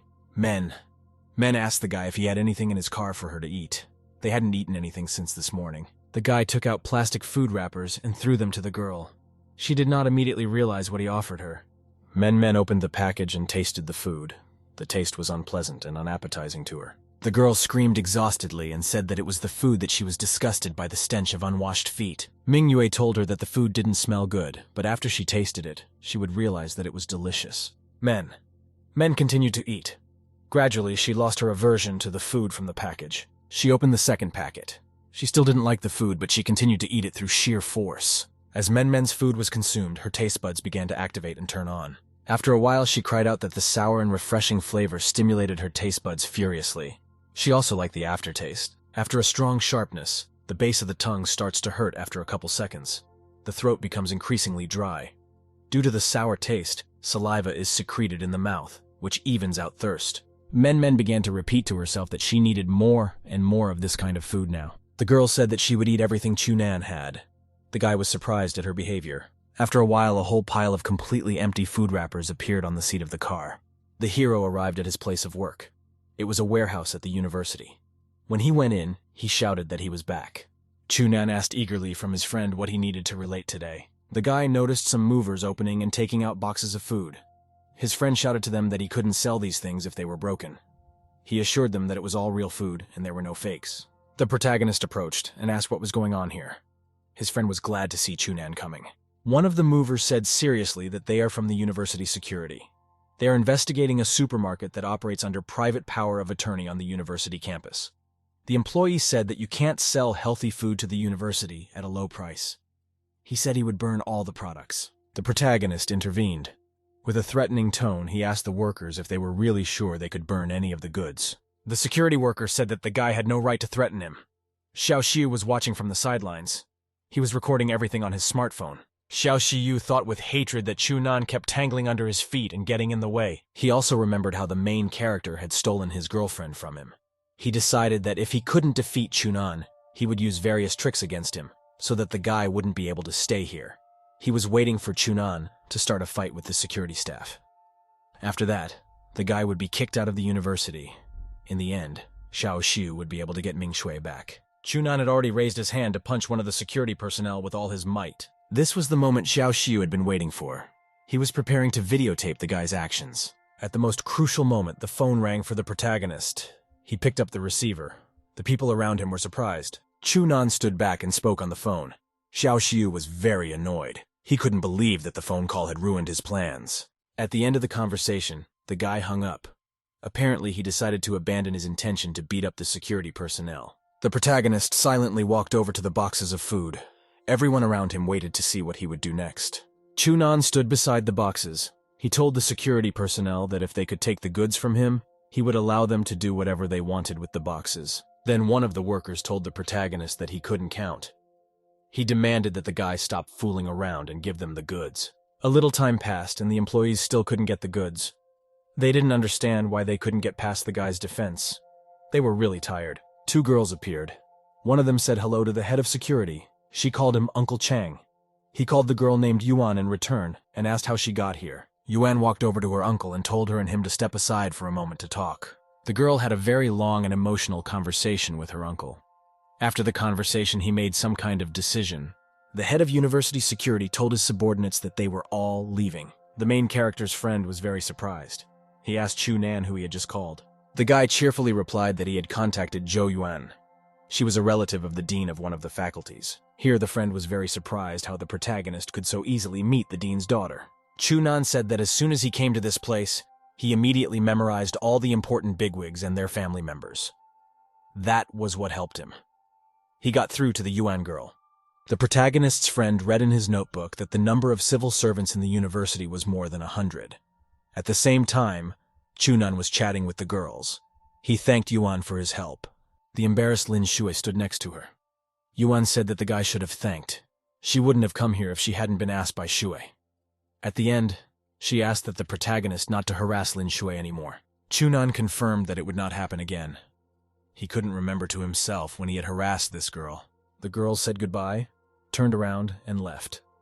At this time, the protagonist's friend calculated that the total number of employees at the university and their family members would be more than... He asked the protagonist how he could memorize people's faces and how such a thing was even possible. Chunan remained silent. With nothing to do, he kicked the empty tin can hard. It flew off with a clang. About you, the guy said he'd made it. Then he paced the room in thought. The protagonist said that not only did the guards do nothing, they took his money. Guy thought back to his encounter with the university beauty Tao. She was the one who told him that Lin Shui's friend was the daughter of the Dean of Academic Affairs. The head of security is her uncle. Beauty asked the guy that if he fell in love with Shui, she could help him well. Chunan was surprised at this continuation. He knew that Tao was not altruistic. He didn't understand why she wanted to help him. Belle said she only offered to help. The guy has every right to refuse. She clarified that she was helping him as a friend. Life at the university went on as usual. After classes, the students went out en masse. Lin Shu was walking along with her friend in the courtyard of the university. She noticed the other students squinting at them. Lin Shui heard some female students talking about her. They said that she only looks innocent, but in reality loves from behind. Some guy walked by. He turned to Lin Shu and said that if she was hungry, she could always find him. Yuan said that it was all Tao kept spreading rumors, that she couldn't understand why more and more people were finding out about them. Beautiful Tao was completely pleased with herself. She said that no one dared to tell her anything. She wanted to make the people around her pay for looking down on her. In the university dormitory, Lin Shu girl returned to her room after studying. She decided to change her clothes right away. At the same time, her Yuan friend was not in the room with her. Suddenly, Chunan flew into the room with a bag full of groceries. He shouted that he had brought Yuan her favorite goodies. The girl turned around sharply and threw her shirt on. She shouted to the guy that he should have knocked before he came in. Lin Shui said that Yuan was not here today. She told him to put down the sweets and leave. The main character told the girl to remember to get dressed. She told him to get lost. Chunan annoyedly walked out of the door. At the same time, a beauty named Tao ran down the corridor. Lin Shu heard Tao's voice from the corridor. She was alert, for she realized that there might be trouble. The girl shouted to the guy to come back into the room to her immediately. She needed to tuck him in. After that, the girl quietly and carefully closed the door behind the guy. Now they had to be silent. Chunan asked Lin Shui why she dragged him back. She answered him to keep quiet. The girl explained that Tao had appeared nearby. If she sees them together again, there's no telling how this could all end. Just then, there was a knock on the door. Beautiful Tao shouted for Lin Shui to open the door. She asked if he had brought another man to her place. Tao added that there was no point in hiding anything, everyone already knew everything. The beauty went on to say that Lin Shui is pure and innocent during the day, but at night, she shows her true colors. The protagonist and the girl stood silently by the door. Tao started yelling for the door to be opened or she would kick it open. Chunan whispered that the beauty wouldn't know he was here if he jumped out of the window. The boy rushed straight to the window. The girl told him to wait, but it was too late. Chunan jumped. At the same time, the beautiful Tao kicked the door with her foot. She entered the room with a determined look. She thought that she had caught Lin Shui on the hot seat. Tao walked around the room. She saw only one girl. There was a window open in the room. The beautiful girl shouted loudly and rudely. She asked where the guy was and why Lin Shui was here alone. The girl calmly replied that there was no one here. She suggested that she check it out for herself. Tao was perplexed. She didn't understand how it was possible. She definitely remembered seeing someone enter this room. Lin Shui hoped to herself that the guy was all right. The guy came to his place of work in the basement warehouse. He shouted excitedly to his friend that he was back. A friend told Chunan that from next week there would be a ban on food delivery. It will be impossible to leave or enter the dormitory building. So, orders will have to be left in the lobby on the first floor. This is to protect the women's dormitories. At the stadium at the same time, a physical education lesson was taking place. The students gathered en masse on the field for the game. Watching all of this from afar from the bushes was the beautiful Tao, along with Xiao Xiu, who was watching carefully. The Lin Shu girl was approached by an acquaintance of hers. She offered her some water to drink. Lin Yue asked her friend who approached if she was worried about the negative rumors about her. The girl cheerfully replied that she could not know what was true. She once again offered me a drink of water. Tao watched the whole thing and said that after Shui drinks the water, she will go to the restroom. At the same time, the beauty will call Chunan and tell him to go there as well. Then Tao herself will go in there and video them. The guy tells her that Zhue's reputation is already at rock bottom. Beauty's scheme might make her situation even worse. Tao began to explain fervently. She said that the worse the girl's reputation was, the fewer people would approach her. The beauty would have more opportunities to catch Lin Shui when she was most vulnerable. Xiao Xiu said about his cunning plan that he could record a video of Chunan trading. After that, he won't be able to stay here. Beauty and the boy lurked in the bushes. They realized that all they had to do now was wait for their plans to come true. After a while, Lin Shui ran from the stadium straight to the restroom. Tao noticed that. The girl told the guy to put the order in urgent on his phone and then Chunan would come before an hour. Xiao Xiu did so. Soon the protagonist approached. He was precisely fulfilling the delivery order placed for him. He knocked on the door and said hello. He shouted that he was fulfilling an urgent order for toilet paper. The girl inside thought his voice sounded familiar. The girl came out of the stall and asked the protagonist why he was here. She added that she hadn't ordered anything. The guy was surprised. He had an order placed for this place. Tao ran up. She shouted that they were finally caught. She also added that Lin Shui was busy doing something naughty again. The girl wondered why Tao had come here. The beauty angrily replied that she had them on camera, and now there was nothing they could do about it. Lin Shu shouted for Tao to delete the video immediately. The beautiful girl told the girl to try to get it first. Belle said she couldn't wait for tomorrow's headlines on campus. In her hands, she held a cell phone. Quite unexpectedly, the protagonist grabbed Tao's arm. She wanted to break free, but she couldn't. The guy grabbed the beauty's hand and started pulling her to him. She had no strength to resist. Chu Nan pulled the girl forcefully towards him and grabbed her other arm. She was very frightened. Tao menacingly asked what the guy was doing and how dare he grab her. The protagonist remained silent. Chu Nan reminded Tao that she wanted to try out his service. He added that he would give her that opportunity right now. The beautiful Tao started yelling at the guy to let her go. He continued to hold her hands. The protagonist continued to cradle the beauty. She was greatly stunned by this. Chu Nan grabbed the girl's back with his hand. She still didn't understand what he wanted from her. Tao looked at the protagonist with frightened eyes. She had no strength to resist in any way. Chu Nan roughly ordered the girl to sit down. He sat her down on the toilet lid in the stall. The protagonist strictly ordered her to sit down and not move at all. She fearfully agreed and did so. With a confident movement, Chu Nan pulled off his shirt. The beauty looked at him mesmerized. The girl said cheerfully that the guy couldn't scare her with anything. It wouldn't surprise her. At the same time, the guy threw his shirt at the girl with all his might. She was frightened and swung away. Next, the guy started to take off his tank top. He had a nice and pumped-up young figure. Chu Nan stood with his torso exposed. Tao sat mesmerized and remained silent. She didn't know what would happen next. The beauty yelled out that the guy had 6 cubes of pumped abs. That got her attention. The guy suddenly put his hand on the girl's shoulder. It made her even more scared. The protagonist brought his head close to the beauty's face. She completely froze in anticipation. The girl closed her eyes. She prepared her lips for a kiss. Tao didn't worry about anything else. Belle never waited for a kiss in return. She heard only a strange and suspicious clicking sound. Tao saw the guy take a smartphone in his hand and take a picture of himself next to her in the restroom stall. After taking a couple of photos, the guy got dressed and said that it was a good shot. The girl was simply petrified of such a thing. The protagonist asked Tao how she liked the picture. Did she lose the urge to post nasty things about Lin Shui? When she got her act together, the girl yelled out that she hadn't done anything. It was the guy who took off his clothes and took her picture. The guy said that it didn't matter anymore. He asked the pretty girl if it was the same as if she had posted a slander about Shui. Tao thought about it for a long time and was silent. She now understood the boy's intention and what he wanted to tell her. The protagonist told the girl that she should write a letter of explanation stating that Lin Shui was not guilty of anything. Chu Nan added that if he found out that Tao was plotting against him again, the girl would face real consequences. After that, the guy didn't say anything else. Beautiful Tao walked disappointedly out of the restroom. She was walking in utter confusion. She felt defeated. In the bushes, Xiao Xiu was waiting impatiently for her. Just as the beautiful girl approached, the guy asked her how she did. She only said nothing in response. After a while, Tao shouted that she would bring this to Chu Nan's mind. Her eyes shone with anger and thirst for revenge. At the same time, Meng and Ming Shui were sitting in the office in the skyscraper. They were busy with work and business. Ming Shui commanded her subordinate to gather all the shareholders of the company. The girl asked her boss if she wanted to hold an emergency meeting. Men reminded me that her boss had been working overtime for a couple of days. She hadn't even slept since yesterday. She advised Ming Shui to take a break. The supervisor said she is fine and there is no need to worry. She added that there are a lot of companies vying for this project and their time is running out. Ming Shui went to the window and said that this project was related to the future of the company. This project was also related to whether her father would be able to continue to run the company. A meeting of the directors was taking place. Ming Shui was sitting at the head. She said that they had revised the new plan for this European business group project. The supervisor said to distribute the plan to everyone.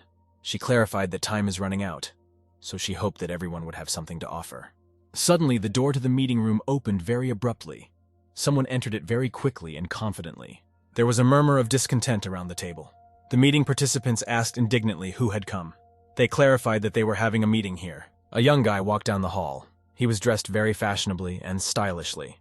He confidently approached the girl. A guy in an office suit walked over and said hello to Ming Yue, and told her that they hadn't seen each other in a long time. Ming Shu asked her uncle to introduce the guest to everyone present. He agreed. Uncle introduced Director Ying Tsai Yang to everyone present. The head office sent him here to be in charge of the whole European Business Group plan. In the future, the mining director will be fully in charge of the European Business Group project. The guy walked over to Ming Yue and told her to go rest. He promised to take care of everything. Meng became very indignant. She couldn't understand why her boss had agreed to all this. Ming Shui told her subordinate to go along with her. The girl wanted to get really indignant. Meng Meng told her boss. She put a lot of effort into the project and now some asshole is going to take it away. Ming Yue replied that it was an order, and there was nothing they could do about it. After a while, Ming Yue was resting in her office. Just then, she heard someone knocking on her door. She said to come in. She wasn't busy doing anything, just looking at the family photo on the table. Her father walked into the office. He said in a conciliatory tone that there was simply nothing he could do. The girl told him not to get upset. It wasn't his fault what had happened. Ming Yue said that she thought that after the successful completion of the project, they would be able to live as a family again. To have her mother's ashes placed in the ancestral hall of the Kai family. The father tells the girl that her aunt and uncle don't want it. They only care about their son. The girl replied to him that although she didn't succeed this time, she would keep trying. The father approached his daughter and told her convincingly that she didn't need to wear herself out for company at all. Ming Yue hurriedly reassured him. She told her father not to worry about her. She would be fine. After the end of the conversation, the father said he had to leave. He advised his daughter to have a good rest. The man was leaving her office with a negative attitude. He was upset that he had not been able to help her. The father remembered his late wife. When his daughter was born, he promised his wife that he would protect her. But she was repeatedly harassed by the family because of him. Her father thought to himself that this couldn't go on any longer, and he decided to find a method to help her. Dad stood silently looking at his phone in the hallway. From behind him came quietly and stealthily Men. Meng Meng stood there thinking that because of the current situation, all the workers in the company were depressed. She was worried that Min Yue was feeling uncomfortable. The girl thought that she should find a method to make Min feel better. She decided to ask Chunan to bring various goodies to liven up the atmosphere. After a while, the protagonist arrived at the company's office. It was a big, tall building with a large number of employees. Chunan couldn't take the elevator because the cab stopped at the highest floor and wouldn't go anywhere else. He had to take the stairs. The way up the stairs was not easy for him. When he reached the right floor, he was glad that he had finally made it. On the floor, he saw 2 bodyguards blocking the elevator. They were standing on either side of the elevator. The protagonist ran up to one of the guards and knocked him down. He asked them why they were blocking the door. One of the guards said they were holding the elevator for their boss. They've been waiting for him for a long time. A guy in an office suit was just coming up from behind. The guy sternly inquired about what was going on here. He did not understand Chunan's actions and aggression. Near the elevator, the protagonist met the young boss. They looked at each other for a long time and studied each other. Meng Men approached them. She turned to the boss and, pointing at Chunan, apologized and said that he simply hadn't seen the world. They went in different directions. Meng Meng led the guy to Min Yue's office. The boss left on his own and called the protagonist a dumbass. The girl was leading Chunan with her. She was hurriedly explaining to him that he must never cross the boss. Chunan said softly to Meng Meng that the guy they had just seen wanted to kidnap Ming Shui. Ming Shui sat in her office. She no longer had the energy to work. She thought back to her recent conversation with her father. Men opened the door. She beguiled with a smile for the protagonist to enter her office. The supervisor was surprised. She didn't expect the guy to come. She asked Chunan why he was here. Meng hurriedly explained that she was the one who called the guy to come here and help Ming Shui rest and relax. The supervisor said in an official voice that she couldn't start resting until she got things settled. She needs to find out how the guy managed to get after the supervisor today. She suspects some relative is behind it. Meng said, starting to get angry. This project was an opportunity for Ming Shui to prove that she is worth something to the family. But her father doesn't want to do anything about it. Chunan at this time was consuming the food from the bag. He said quietly, confidently and calmly that he could help. Meng asked the protagonist in surprise what exactly he meant. The guy remained silent and thought for the time being. The protagonist imagined himself an invincible ninja and said he would kill his opponent silently. Men got angry and told Chunan to stop talking nonsense. She added that this was serious. The guy agreed. Chunan asked a pensive Ming Shui if this whole project was hanging on her. She answered in full affirmative. The protagonist said judiciously that if he were that guy, he would finish this project as soon as possible. Ming Shui was struck by a hunch. She began to realize something. The girl repeated to herself that the guy's interest was to finish faster. The girl was completely silent. She was immersed in her thoughts. The situation looked different for her now. She reflected that she had never thought of events in that way. She had always inherited the family's instructions and had never even tried to disobey. She decided to actually do something about it. Ming Shui said in the end, "It makes sense." She added that there might be problems with some family members. Meng told her boss that they wouldn't let them snatch the company. If Ming Yue became the leader again, she could then return to the family and everything would be as before. Meng was very happy.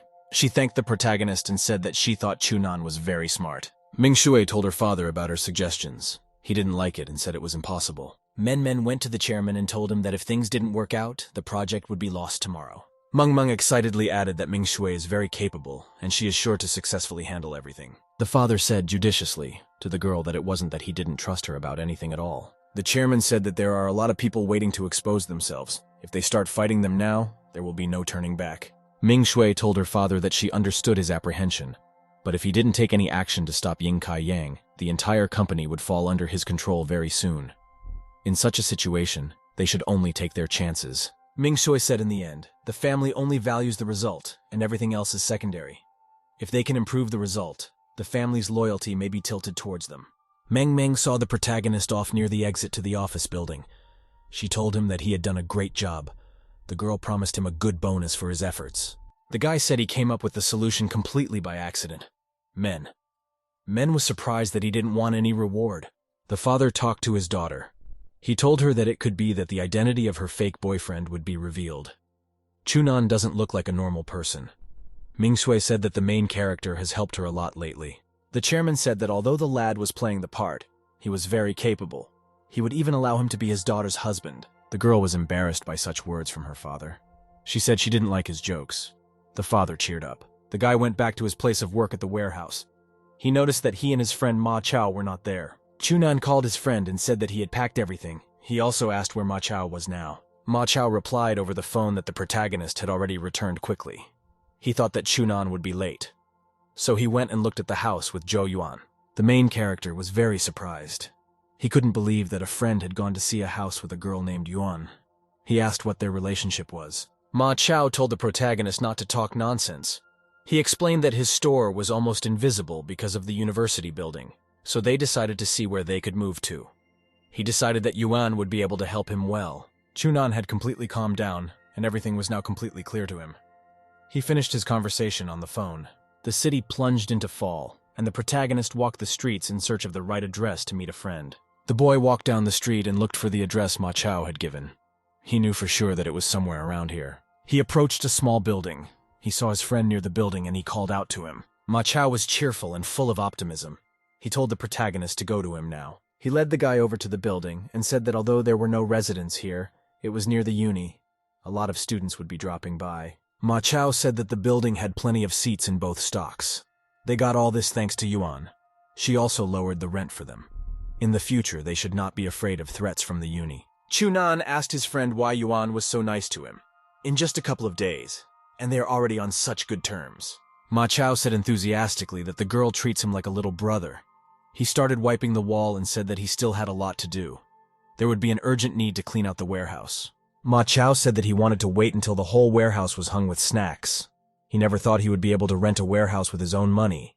He added that thanks to this warehouse, his sister's tuition fees will be reduced in the future. The main character watched and realized that he needed to help his friend with his work. Chunan said that they should do a good job. His friend agreed, and they eagerly set to work. After a while, they finished the work. The store was completely ready and open for visitors and guests. Many people from all over the city came to store. Ma Chao was very happy about his success. He welcomed everyone and invited them to come in. He was very happy that his efforts had not been in vain and the store had finally opened. Ma Chao stood behind the counter and served the customers. He was very happy because a lot of people had come. Chunan told him that a number of items had already run out. He decided to go and fetch more from the warehouse. At this time, Lin Shui was walking carefree outside with her girlfriend Yuan. During the conversation, she asked Yuan why she had decided to help Hua Chao, whether she was on good terms with him. At this time, the girls approached the store where Ma Chao worked.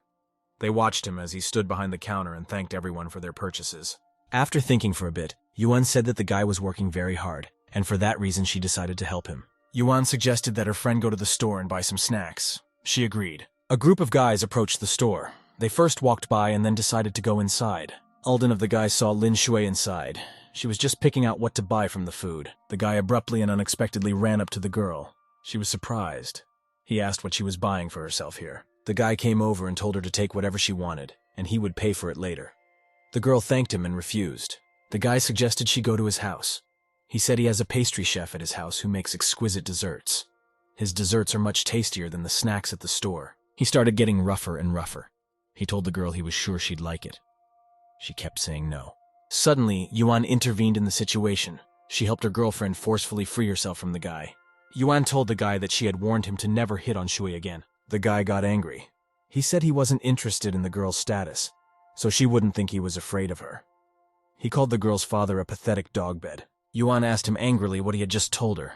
She felt insulted. The guy repeated that the girl's father was a pathetic mutt who should always obey his father. The boy described in words how insignificant and powerless the girl's father Yuan completely submits to his father. Yuan didn't have the slightest patience anymore. She slapped the guy's face with all her might with her hand. He fell to the floor. The guy was very surprised.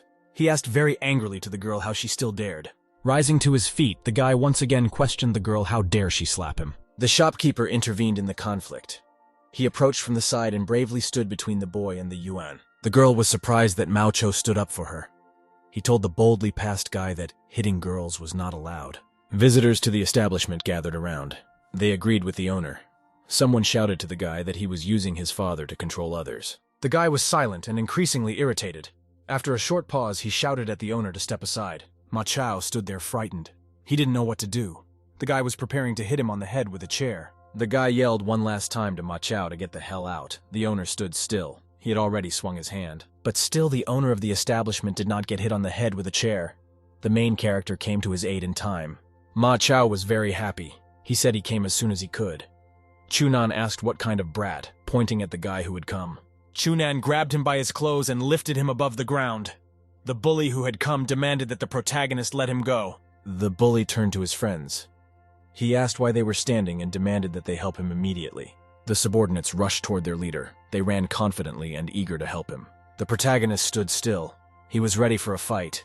He still had the bully leader by the scruff of the neck. Chunan realized that it was time to act. He beat and scattered the guys with all his might. The protagonist asked Ma Chao what was going on. He asked if the guys who had come were causing him any problems. The owner of the establishment said confidently that everything was fine and nothing serious had happened. Yuan addressed the bully by name. She called him Chen Yuliang. She said that was too much since he wanted to hit the girl. She told him to get the hell out of here. Suddenly, Beauty Teo's voice rang out from the side. She shouted loudly to the entire hall for Lin Shui to catch. Next, Teo took and poured the tea from her cup onto Lin Shui's clothes. She was badly hurt by it. Yuan went to her friend and asked her if she was okay. She said she wasn't. The beautiful girl apologized playfully. She explained that her hand had simply twitched. She still had the glass in her hand. Tao said she was sorry her milk tea was destroyed. She said she would buy another one later. The protagonist intervened in the conflict. He asked the beautiful woman what she was doing. He reminded her of what he had told her. Tao asked the guy what was wrong with him. He gets very fierce as soon as he sees her. She explains that someone pushed her. Belle cried. She told the guy that he was always mean. She asked why he hated her so much. The guy calmed down. Tao told the protagonist that she wanted to pick up the beaten bullies. She said they were acquaintances of hers and she needed to help them. As the pretty girl was leaving, she thanked the guy and said she would teach all the beat-up guys good manners. The leader of the hooligans asked Theo what she was doing here. He remembered that she had called him before. The beautiful girl showed complete innocence. She said she just wanted to take a walk here. Theo thought to herself that she had lied to Cheng on purpose so that he would come and realize the noise in the supermarket. After such a fuss, few people would go to buy anything from Ma Chao. The protagonist asked the shopkeeper if he was okay and if nothing hurt. The shopkeeper replied that he was fine, just a little bruised.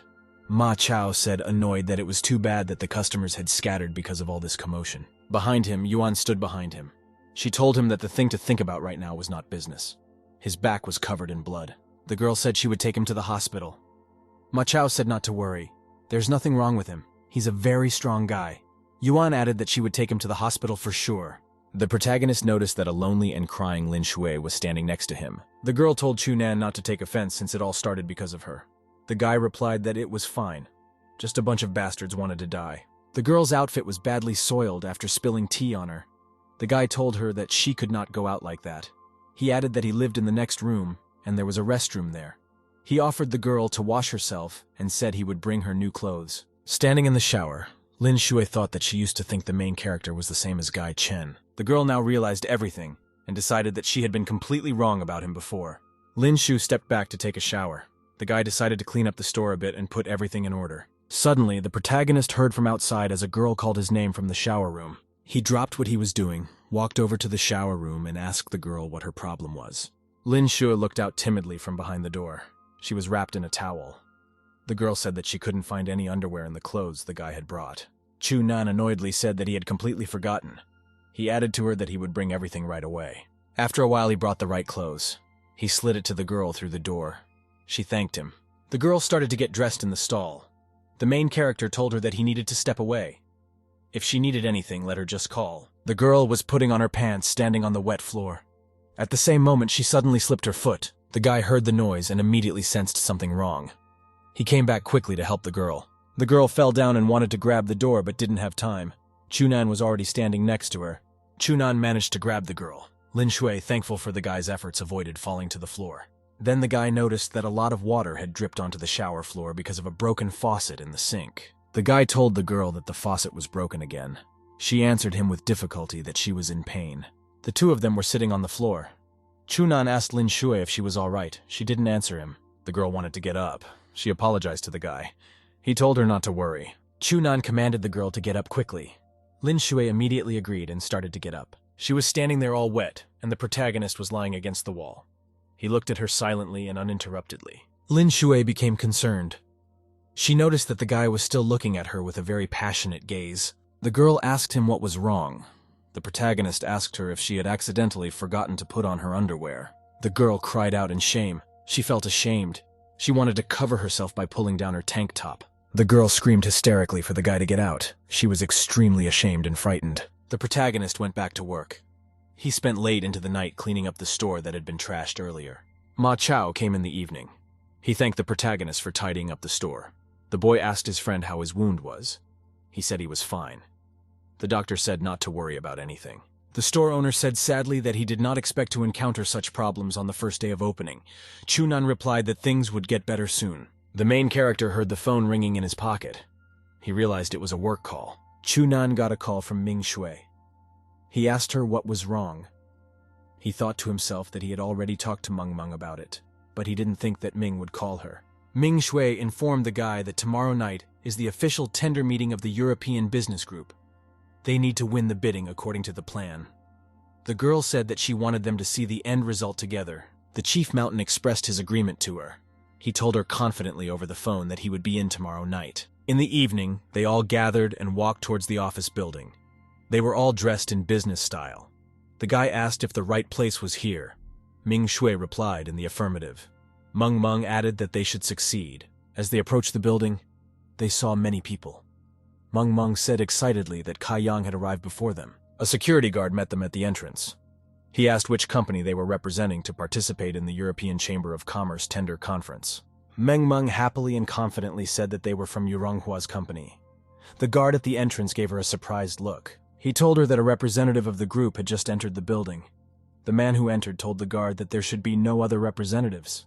Men decided to rectify the situation. She said that the direction of the content they are responsible for is different. After thinking for a while, the guard apologized and said that only responsible persons with sufficient qualifications could participate in the auction. Men said that the bastard who entered in front of them had obviously said that on purpose to keep them out. She asked everyone what they should do now. Ming Shui said there was some kind of mistake. She said she would call her father to let someone let them in. Meng said in a voice full of tragedy that it was too late. They won't be able to get in. The girl pointed to a large clock inside the building. She added that there were only minutes to go. The protagonist, surrounded by his female companions, stood near the entrance to the office building. Men kept repeating what they should do. Chunan hesitated for a moment. He told the girl not to worry and he would definitely think of something. After a minute, the guy approached the guard near the entrance. He took out of his pocket and gave him some kind of card. At the same time, the guard ran inside the building. Meng asked what card he had given him. Chunan told her that she would see soon. Outside the front doors, someone was arguing with each other very badly. It went on for a few minutes. The door opened and a guy in a business suit ran out of there. He was very scared and excited. The guy went up to Chunan and told him there had been a terrible mistake. The protagonist replied that it was no big deal. The guy let them all into the building. He asked them for permission to let him escort them in. When they went upstairs, Meng asked her boss what it was. She said she didn't know. The conference presenter invited all attendees to enjoy a meal before the event began. The host also added that the event would start in exactly 1 hour. The protagonist and his companions still had time. Men asked the guy what kind of card he gave the guard. Chunan was eating sandwiches at the same time. He asked her if she really wanted to know. Meng confirmed her wish. She looked at the guy carefully and even suspiciously. The protagonist answered her that he just had some kind of business card. He said that one day he passed a guy who looked important, and a business card fell out of the guy's pocket. Chunan went on to say that he had an idea to give this found business card to the guard. The girls listened to him with surprise. Ming Shui was silent. Meng Meng asked the guy if he was a thief. The guy at this time continued to eat. The protagonist, as if nothing had happened, repeated that the business card had fallen out of the guy's pocket, and there was no theft. He thought to himself that he couldn't let the girls know that the business card belonged to him. The moderator said that all participants should now proceed to the conference room on the east side of the building. The crowd of people slowly began to move toward the door. They were heading for the conference room. The protagonist and his companions took their seats. The host thanked all those present for their time and for coming to tonight's event. The host added that it was a great honor for the organizers to welcome them all. The presenter told everyone present that he was introducing the organizers of the event to them. The host called to the stage the patriarch Jared from the Smith family, which is one of the richest families in Europe. This family has many enterprises all over the world, and especially in the Middle East. It is there that the family monopolizes a large volume of crude oil imports and exports. Mang Men told the protagonist slyly that the blonde-haired foreigner has a business in the Middle East. Chunan's family lives there too. Therefore, the guy should know him. The girl reminded the protagonist that he had previously said that his family was in the arms trade. Chunan said calmly, "The foreign businessman S family lives in Europe. He might not know him." Men noticed that the main character was wearing glasses. She asked him why he was wearing glasses. The guy said that the light on the stage was very bright, so he wore them. He thought to himself that the foreigner on stage must not recognize him. The host turned to the guests and told them to drop their business plans in a special box on the stage. Then Mr. Jared and his assistants will review the proposals one by one. The host went on to say that Jared will choose a company to partner with. Ming Shui was holding an envelope with her proposal. Meng Meng told her to go boldly to the stage. The girl took the stage and boldly dropped the envelope into the box. She hoped for success as before. She started to come down from the stage and walk into the auditorium. That's when she was seen by a guy who had been at a meeting at her office earlier. The boy sharply called out to the girl. He hadn't expected to see her here. He also grabbed her arm roughly. He came closer to her and asked her how she got here. The girl told him to watch his hands as they were on the stage. The guy held the girl's hand tightly. He told her to stop trying to resist and give up. He assured her that he would still be the winner. The guy asked her if she wanted a war. The guy let the girl go and told her that her father would be in trouble if she continued this nonsense. When Ming Shui returned to her seat, Meng Meng asked her what the guy on stage said to her. The girl replied that she was fine and that her friend shouldn't worry. The host said from the stage that the time to turn in plans is coming to an end. Guests can enjoy food and drinks in the lobby next door until the verdict is delivered. The time gradually passed closer to night. The conference guests were quietly chatting and resting.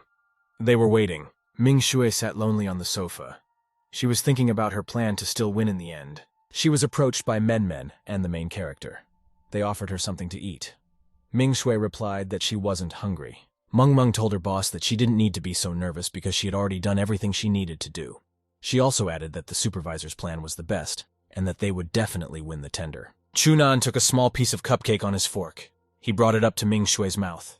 He offered her a taste of the piece. The girl obediently opened her mouth.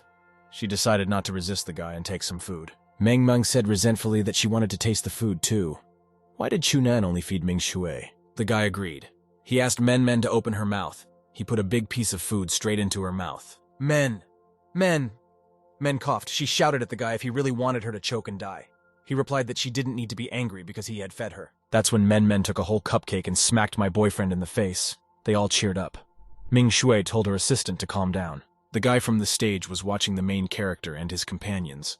He thought to himself that he was very tired of them. The host called everyone to the stage. He thanked the guests for their waiting. Everyone waited for the results. The presenter began to tell that after a careful selection process, Mr. Jared would like to personally say the result. Jared took the microphone and said hello to the audience. He said that everyone here had some pretty interesting ideas, but he couldn't choose more than one suggestion. Jared picked up a folder from the table. He prepared to name the winning company. The audience froze in anticipation of the results. He opened the folder and started reading. The room was very quiet and everyone wanted to know the name of the winner. Then Jared's voice sounded and he called the company Yuronghua. Ming Shui was surprised and Chunan was pleased. The audience jumped up from their seats. They were surprised by the result. They clapped and congratulated them on their victory. Suddenly, Kai Ming stood up from his seat. The people beside him applauded enthusiastically for his victory. He thanked everyone around him and said thank you to everyone who supported him. He was ready to receive his reward. The host was surprised. He saw two people standing in the hall. It was Ming Shui and also Kai Ming. Jared didn't understand why the two of them were standing together. He had to decide who to give the victory to. Ming Shui turned to him and said that the folder he chose belonged to her. There was a commotion in the auditorium and people didn't understand why Kai Ming stood up as well. The girl went on to say that Yuronghua Company was currently under the full control of Tsai Minga. Tsai Ming sat and listened to her carefully. He thought that did the girl really want to change the result?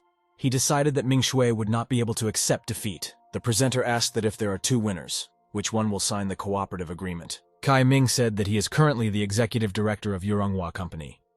That means he has to sign the contract. Ming Shui replied that the plan that Jared is holding in his hands was written by her. That's why she's better suited for the role. Jared was approached by his assistant. He told the boss that there were two plans from the company. The businessman was very surprised. He could not understand how there could be two plans from the same company. Jared turned to the girl and Tsai Ming and asked if they were both from the same company. How could they participate apart? He didn't understand that. Ming Shui said that the plan that the businessman had chosen was one that she had personally drawn up. For certain reasons, she and Kai Ming voted separately from each other. Jared asked her to stop. He said he wasn't interested in her excuses. He said that the girl's act had defamed the event and it was inexcusable. The businessman added that if he let it go, it would be unfair to the others. The girl wanted to say something, but Jared didn't give her the chance. He was getting ready to give his verdict. Ming Shui realized that this was not her last chance, but she could no longer say anything in her defense. Jared placed his hand on the folder and began to tell everyone present his decision. He declared Yuronghua's disqualification officially, and there was silence in the hall. The presenter came on stage and confirmed to the audience that Yuronghua had officially disqualified the company. Then he said that he would come to recheck the business plans to find a winner. He asked me to wait. An unhappy murmur could be heard in the hall. The participants didn't understand why they had to wait because of Yuronghua's office. Meng Meng told her boss not to get upset. They could still think of something. Ming Shui replied that it was useless and they had lost. The girl sat and thought gloomy thoughts that crossed her mind. She realized that Tsai would put all the responsibility on her. Ming Shui looked at her opponent and realized that even her father wouldn't be able to help her in such a situation. The girls resigned. She realized that this was the end for her. All her efforts had gone to waste. After a while, the announcer came on stage. He apologized for the wait and said that Jared was ready to announce the result. The businessman said that after a detailed inspection, they were able to select a plan. Although the plan has minor flaws, it meets their requirements. Jared picked up the folder, opened it, and read that her family's new partner would be Hakute's company. The head of the winning company, Hakute, was very happy. His dream had finally come true. Chu Nan told Meng Meng that the winner was her ex-boyfriend. The last time he saw this guy was at a cocktail party. In triumph, the head of Hakute's company took the stage. Jared shook his hand. After the award ceremony was over, everyone was leaving the building. There stood Ming Shui near the exit. The businessman invited the winning guy to come to his office to discuss the details of cooperation. Suddenly, Ming Shui stood in their way. Everyone was surprised. She addressed Jared directly. The guy accompanying the businessman turned to the girl and asked what she was doing here. The event was over. He told her to get out of the way. Ming Shui asked Jared if he had chosen her plan, so he must have liked it somehow. She asked him to give her another chance. The businessman told her feebly that no matter how good her plan was, he couldn't cooperate with a company that was scheming behind his back. It's not the first time he's seen fraudsters like her. Jared commanded his guards to get the girl out of his way. They immediately sprang into action. Ming Shui still had hope. She shouted to the businessman that she wasn't a fraud and asked him to listen to her again. Men decided to intervene. She shouted threateningly and asked who called her boss a fraud.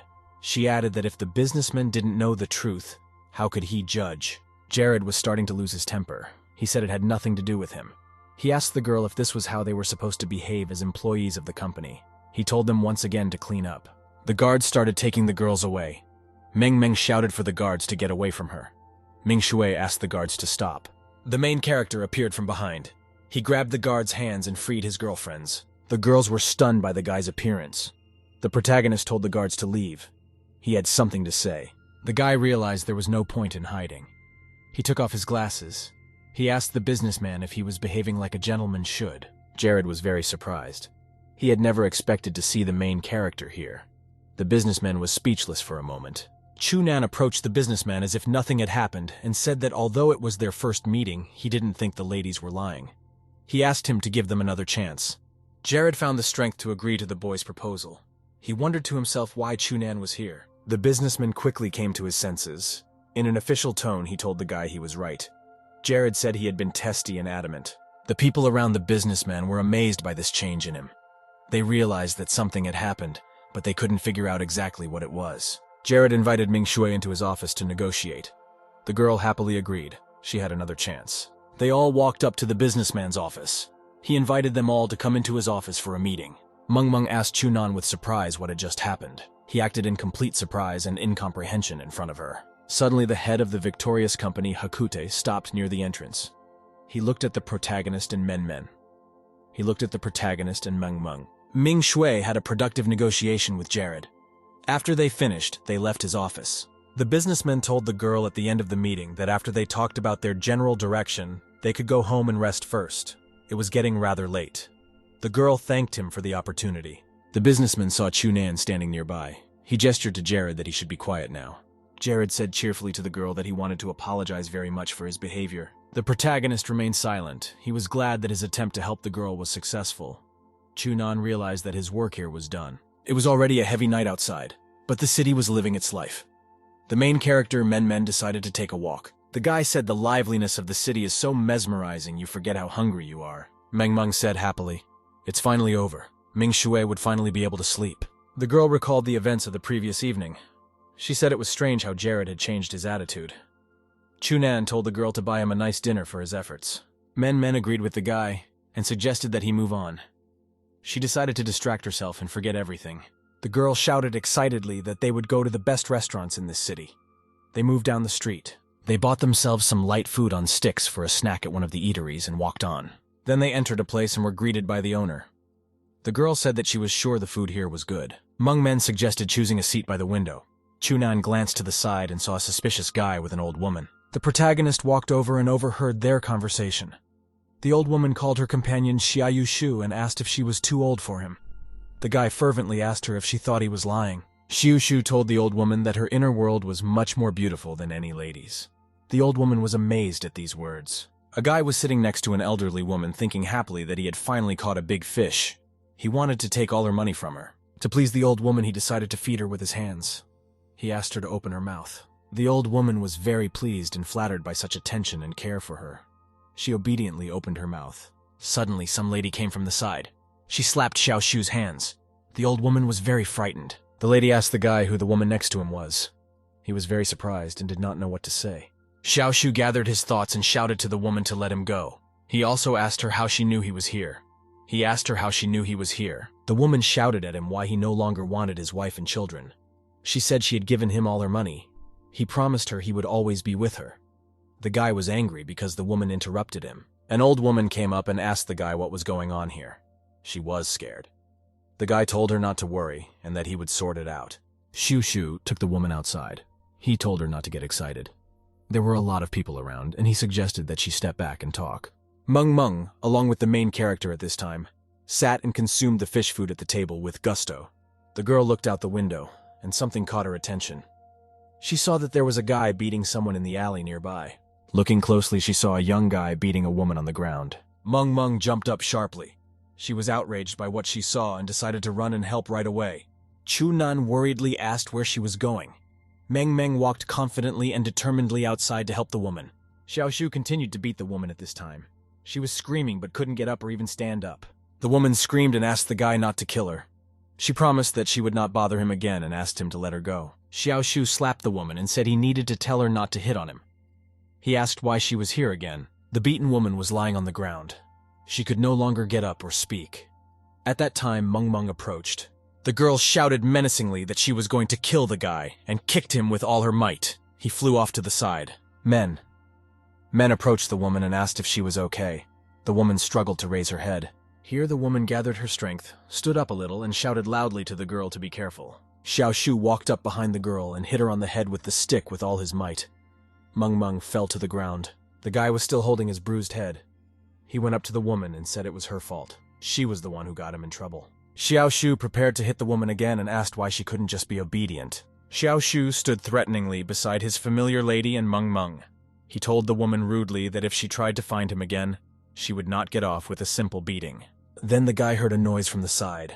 It was the main character who came to the rescue of the girls in time. Chunan punched Xiao Shu's face with all his might. He fell to the ground unconscious. The main character asked Meng Meng how she was feeling. She replied that she was fine and only had a little embarrassment. After a while, the protagonist and the girls returned to the restaurant. They brought Xiao Shu with them. The old woman who was having dinner with Xiao Shu was very surprised. She couldn't understand what had happened. At first, the elderly woman thought Chunan and the women beside him were the culprits. She asked them what they had done. Standing beside the beaten Xiao Shu, Meng Meng said confidently that he was a fraud and could not be trusted. The battered conman started making excuses. He said the girl was completely lying. A lady intervened in the conversation. She said that Xiao Shu had gained her trust and then stole her money and beat her up. The boy started to approach the old woman again. He wanted to explain to her that he had only had a slight misunderstanding with Chunan and his women. The old woman turned away from him and told him not to approach her. Xiao Shu shouted to the old woman to wait for her, but she didn't listen to him and left. Then the crook turned around to the lady and men and told them he was going to beat them to death. Chunan grabbed Xiao Shu's clothes from behind. He told the crook that he hadn't learned anything that way. The protagonist has already called the police and will soon be at the restaurant tomorrow. A little time passed and the law enforcement officers arrived. It was already nighttime in the city. Chunan and his companion Meng Meng watched silently as the police took Xiao Shu away with them. They saw that because of the late hour, everything in town was already closed. They have nowhere else to go. The girl stood silently beside the protagonist. She showed impatience with her appearance and actions. Chunan paid attention to her. He saw and understood that the girl was worried about something. Meng Meng said quietly that she wanted to pee. She showed impatience with her behavior. There was no accessible toilet anywhere nearby. They had to go around the corner of some building. The protagonist waited for the girl to relieve herself. After a while, he asked her if she had finished. Meng Meng told him irritably not to rush her. She also told Chunan not to peek and to make sure no one came near. The guy told her she had a big bladder. She told him not to say it out loud. Chunan said thoughtfully that he felt like her urine got on his pants. Men resented this kind of question from the guy. She was greatly annoyed by the current situation. Suddenly, the girl slipped in a puddle of urine. She started to fall to the ground. While falling, men noticed that there was a big pile of shit in front of her. She could have fallen on it. The girl looked fearfully in front of her. She realized she had to dodge them to keep from falling on the shit. As she fell, she managed to push herself off the ground with her hands in time to leap over a pile of shit. The girl did a perfect somersault. She was able to avoid a fatal fall. The girl, after somersaulting in the air, landed perfectly on the ground. Chunan had no idea what was happening behind him. The girl was about to leave the corner of the building but realized that something was going wrong. Only now did she notice that during the somersault her panties had come off and fallen on the guy's head. Men was very embarrassed and embarrassed. She was very embarrassed and embarrassed. The girl decided to flee. Nothing else came to her mind. Chunan was still standing with her underwear on his head. Gradually, morning came to town. It was getting light all around. But the protagonist and his girlfriend did not notice it. The girl ran away from the guy with a desperate scream. She was very ashamed and scared. Chunan quickly and menacingly ran after her. He continued to chase after her the entire time. The guy was yelling at her to stop. He'd wave her panties around. She ran away screaming in frustration. Lin Shui and Yuan met at the warehouse in Ma Chao's store. They had a small job to do there. There were bags of groceries in front of Lin Shui. She looked at them apprehensively and said that she might not be able to carry it all. Yuan told her not to worry and that she would be fine. Yuan told the girl goodbye, that she might be helped by Chunan. She said goodbye and left. It was a sunny day in the city. Students were relaxing and walking outside the uni on the street. A university beauty named Tao was riding a gyro scooter on the road. She was very bored. She rode around the streets looking for fun and adventure. Tao saw some familiar silhouettes of two people in the distance. She looked closer and saw that it was Chunan and Lin Shui. Belle thought about Chunan that he is very kind to Lin Shui, and to Tao he treats as an enemy. The beauty decided that she was about to show everyone. She began to gradually approach the couple. The protagonist and his girlfriend were calmly walking down the street. Tao gradually approached them from behind. Chunan noticed the threat of the beauty from afar. He realized it was time to act. It ended with Tao smashing her head full speed into the guy's chest. Tao said in a pitiful voice that she was in pain and the guy's chest was very hard. Chunan asked her strictly what she was up to again. Belle asked him what he meant. She explained that she was just learning to ride and he was blocking her way. The main character tells Tao instructively that it's very dangerous for her to learn to ride alone. The beauty said pitifully that she had no one to accompany her. She asked the boy to help her. Chunan said he couldn't help since he was delivering the cargo. Tao began to wail pitifully. She said that no one would help her and she would get a fatal fracture. She said she was lonely and no one wanted to accompany her. The guy thought for a while, took pity on Tao and told the girl that he would help her. Belle was very happy. The guy told her that he could not be with her for more than half an hour because he had something else to deliver. Tao said they should go faster. The protagonist said that now he must help Linshu deliver her shopping. The beauty said she would go with him. The beautiful Tao was glad that her devious plans were going according to plan. She walked beside the boy. Linshu didn't react in any way to the appearance of the university beauty beside her. The guy was delivering the current order to Yuronghwa's main office building. Chunan brought the boxes with the order to the entrance, and Men ran up to him. She was surprised to see such a fast delivery. The guy said he didn't expect his boss to place such a large order. The girl told him that her company needed snacks for the tea party, and for that reason they had bought some. Meng told the guy where to put the delivered goods. He brought up the boxes of food. The girl told him to stay in the restroom next to Ming Shui's office for now. She herself would run and fetch the money now. The boy agreed. Chunan went through the indicated door to the restroom. He decided to find a place to sit down. The guy thought to himself if this place had a bathroom. There was a small sofa there for resting. Chunan thought that Ming Shui often worked overtime and didn't go home because of that. He thought to himself that the sofa was very comfortable. He remembered that he had a lot of orders today, so he decided to rest. Chunan closed his eyes and decided to rest quietly in this place while waiting for Meng at the same time. The boy even dozed off. He was quiet, nice and cozy. He forgot everything at once. Suddenly, from a nearby office, Ming Shui entered the break room through the doors. The girl was very tired. She decided to lie down here immediately and rest. Chunan looked at her mesmerized, but he couldn't take his eyes off the girl's breasts. She lay down on the couch in the darkness. She didn't even notice that the main character was already sitting there. The boy was surprised and confused. The exhausted girl lay on his legs instead of a pillow. The protagonist looked at his girlfriend lying down and wondered why she was so tired. As she slept, the girl turned her head. She wanted to lie down comfortably in her sleep. Chunan sat there unable to move. Ming Shui continued to peacefully lie down and sleep. Very abruptly and unexpectedly, the girl opened her eyes. She couldn't understand where the guy had come from. Chunan asked the girl as friendly as possible if she was awake. Ming Shui stood up. A little while later, the girl bounced to the side. The boy was frightened. He stopped talking. Gathering her thoughts, the girl asked the protagonist in surprise why he was here. The main character was sitting on the couch with Ming Shui beside him. He excused himself to her by saying that she was lying down before he could say anything. The girl was silent. She remembered that Meng had previously said that Chunan would bring snacks.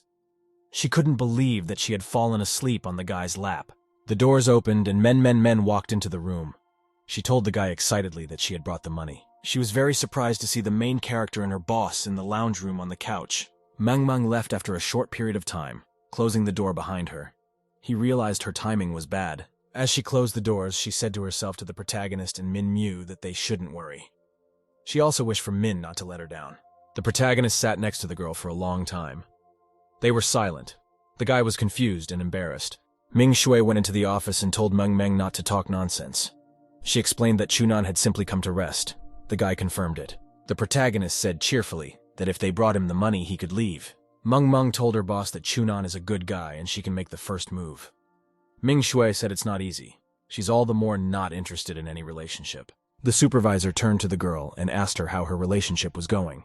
She remembered that Men had started avoiding her boyfriend. Men decided to make an excuse. She said she realized that she and her boyfriend weren't right for each other. The main character was walking down the street. He thought he had done a good job today. Ma Chao will be very happy when he finds out. He called his friend. Ma Chao said hello to him and called the protagonist an old man. He also asked if he had missed him. Chunan was angry.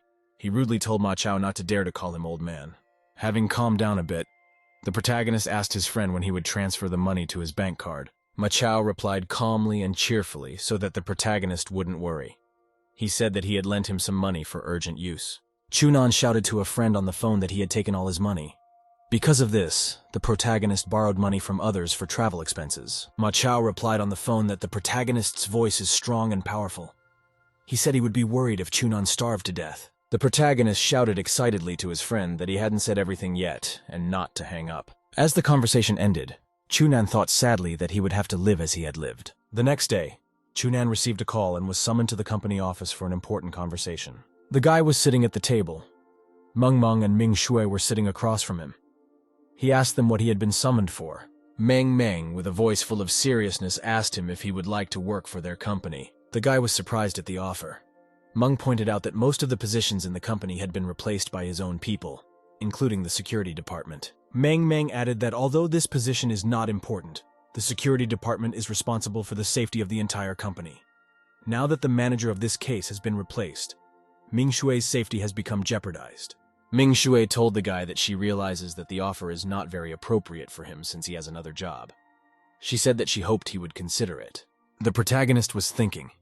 He realized that he could use the extra work. However, he couldn't agree to it right away. The guy clarified what his new job consisted of and if there were 5 insurances and 1 housing fund.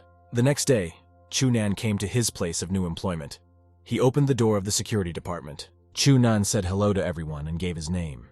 He added that from now on, he would be the manager of their department. Then the protagonist noticed that no one was paying attention to him in the office. People were working and were busy doing their own things. He walked over to the supervisor's desk. He was chatting with his wife. He told her that he had to go because he had some urgent business to attend to. The boss looked at Chunan and told him that he thought Sai-min would send someone tough. The boss did not take the protagonist seriously. To all appearances, he was not happy about the guy's arrival. Then the boss told the whole office that some girl had come to see them. All the people laughed. Chunan was annoyed. He expected a different reception. The boy realized that he wouldn't have an easy time here. Chunan went up to his superior and handed him a folder. He said it was his inaugural document and asked to read it. The supervisor asked where the seal of the Ministry of Human Resources was. He added that Tsai Ming's signature could not make the guy a deputy general manager. The guy walked out of the security office. He realized that he needed additional stamps from the Human Resources Department. The protagonist thought that Tsai Ming was able to partially replace the power in the company. Now even the manager of the security department is getting cocky. Chunan thought to himself that he had been able to foresee this. He approached the Human Resources office. The protagonist cheered himself up with the thought that he knew what he had to do. The boy walked confidently into the office. He went directly to the desk of the head of the department. The Human Resources manager asked the guy if he worked in the security department. He also asked Chunan why he didn't bring his department head with him. According to the rules of the HR department, the guy should be accompanied by his department head so that all formalities could be taken care of. The protagonist thinks to himself that everything that is happening is an attempt to pressure him not to get to work. Chunan slipped his file folder in and said that the security department could wait. He walked over here to join the deputy head of the Human Resources Department. The supervisor asked Chunan if he was not the deputy head of the security department. The protagonist explained that due to special circumstances, he had been assigned to work in 2 departments at the same time. He handed his appointment document to the chief and asked him to review it. The guy pointed out that the document has the signatures of Chairman Tsai and Chen and Vice President Tsai Ming. The boss thought to himself that although there wasn't much work in his department, it was no reason to give a newcomer such power. The Yurongwa branch was still headed by Kai and Chung. The supervisor decided that if he continued to complicate the guy's life, things could end very badly. The supervisor had a change of heart and said there was no problem with the file. He said he would inform the office about Chunan. The guy replied that there was no need for a supervisor to do that. He would do it all by himself. The guy went back to the security office. He took his documents to the supervisor and said that everything was ready. The supervisor looked at the documents and asked where the stamp was. He added that it was the same paper. The protagonist asked him to wait for a moment. He decided to put his stamp on the paper. In front of the astonished supervisor, the guy signed the paper. The guy then took out a stamp and confidently affixed his signature to the documents with it. Then he took the documents in his hands, showed them to the supervisor, and said that everything was ready. The warden got very angry. He took his hand and threw the documents aside. He grabbed the guy by the scruff of the neck and asked him what he decided to joke about. He said it wouldn't solve the problem. Chunan realized that it was time to act. He grabbed the boss's arm with his hand. The protagonist was able to twist the superior's arm to the side. He had no strength to resist. The guy ended up throwing the security chief back in his chair with all his might. The one was very surprised, but couldn't understand why the guy who passed was so strong. The irritated chief thought that he had never lost to anyone, ever in strength. Chunan began to explain that he was the manager of the Human Resources Department. For this reason, his seal is valid. This should solve the problem. The supervisor asked the guy if he was really the deputy head of HR. He didn't believe him. Their conversation was overheard by the workers around them. They thought the guy was joking and said some nonsense. The boss told the guy that if what he said was true, he'd eat the butt off his cigar. Suddenly, the door to the office opened. The head of Human Resources walked in. He turned to the head of the security department. The head of HR asked excitedly why the head of security was not picking up the phone. The head of security said that his colleague had arrived on time. He pointed to the protagonist and said that he was the deputy head of the human resources department. The head of HR said it was true and the guy was his new deputy. The mood of the people around him changed. The head of security immediately became benevolent. Chunan asked him what he said about the cigar bowl and told him strictly that he was waiting. The protagonist once again confirmed for the boss to eat the bullwhip from his cigar. It was just burning out in the ashtray. The boss said he was joking and the seal has no weight at all. He said he'd be like brothers with Chunan. The surrounding people approached the protagonist and said their manager was just joking. The protagonist said he didn't care if it was a joke or not. He moved the ashtray closer to the boss. The guy picked up his cigar and flicked the ash into the ashtray. He was ready to go all the way. Chunan slipped the manager a cigar and told him to act. The manager was silent. The warden realized he had to make a decision now. He couldn't back down. The people around him were silent. The main character was approached from the side by the head of HR and told the guy he couldn't do that. The protagonist called a security chief named Bao and said he couldn't be a wastrel. The Bao manager was silent. He cursed himself in his heart for his stupidity in getting into this situation. There was an oppressive silence. The subordinates of the department were all silent and looked at their boss. Manager Bao made up his mind. He thought he would do it. He put the cigar confidently to his mouth. At the very last moment, the protagonist took his hand and grabbed the boss's arm with his own. Chunan asked in a cheerful voice if the boss really bought his words. The guy said he was joking. The surrounding department employees exhaled a sigh of relief. They realized it was over. The protagonist took a cigar in his hands and said cheerfully that he very rarely makes jokes. Chunan pressed his cigar into the ashtray and put it out. He said that if such a situation were to happen again, the protagonist added that he would never joke again. This was supposed to have an effect on the people around him. The security personnel were silent, and everything that had happened had hit them very hard. The protagonist was traveling in a car on business with his companions Ming Shui and Meng Meng. Sitting behind the wheel, the guy questioned whether he should always follow Ming Shui wherever she went. Meng Meng answered him in the affirmative and told him that there was no other method to protect her boss. Chunan asked what the purpose of the current trip was. The supervisor replied that they will go to see Patriarch Jared. There they will have to agree on the process of the project. In the parking lot, he noticed a car with Meng Meng's ex-boyfriend inside. Chunan asked if he had also come to meet him. Ming Yue replied that the current project would be completed by them and the Dao family. Men noticed that her ex-boyfriend was nearby. She didn't have the strength to turn her head and look at him. The protagonist parked his automobile.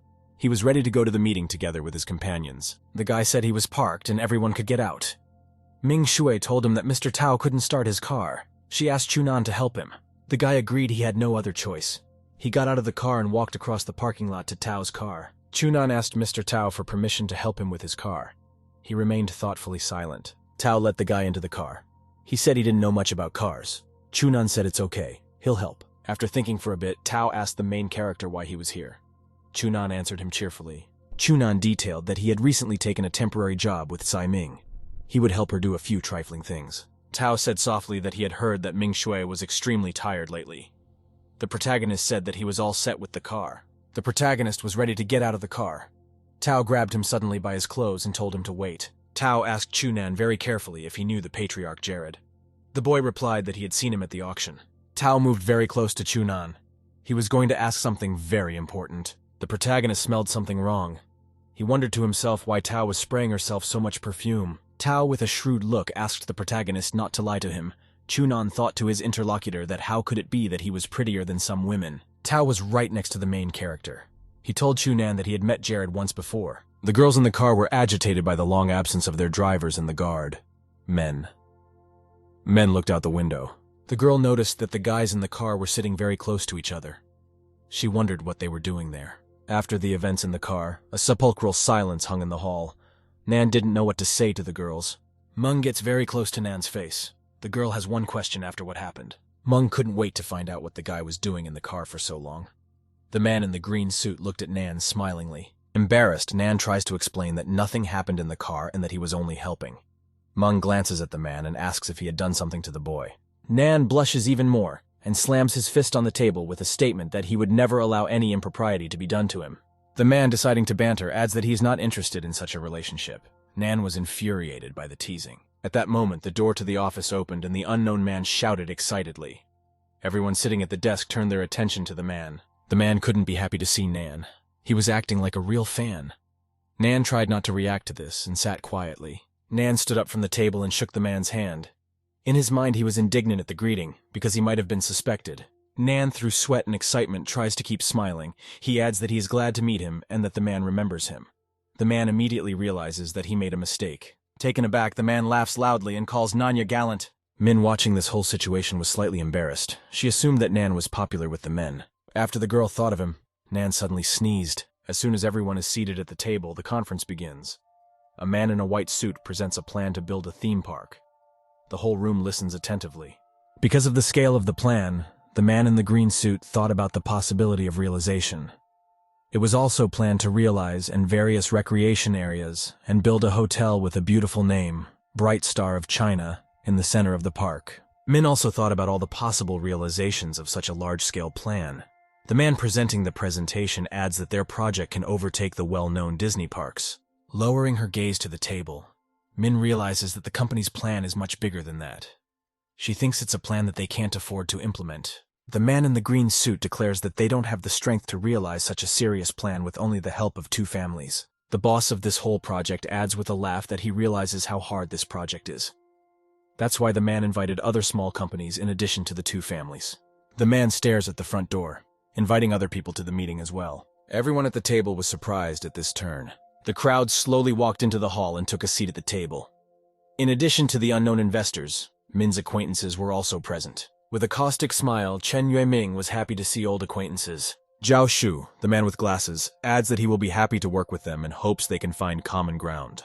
Meng was angered by the presence of the guys. She wished she could finish them off right in this room.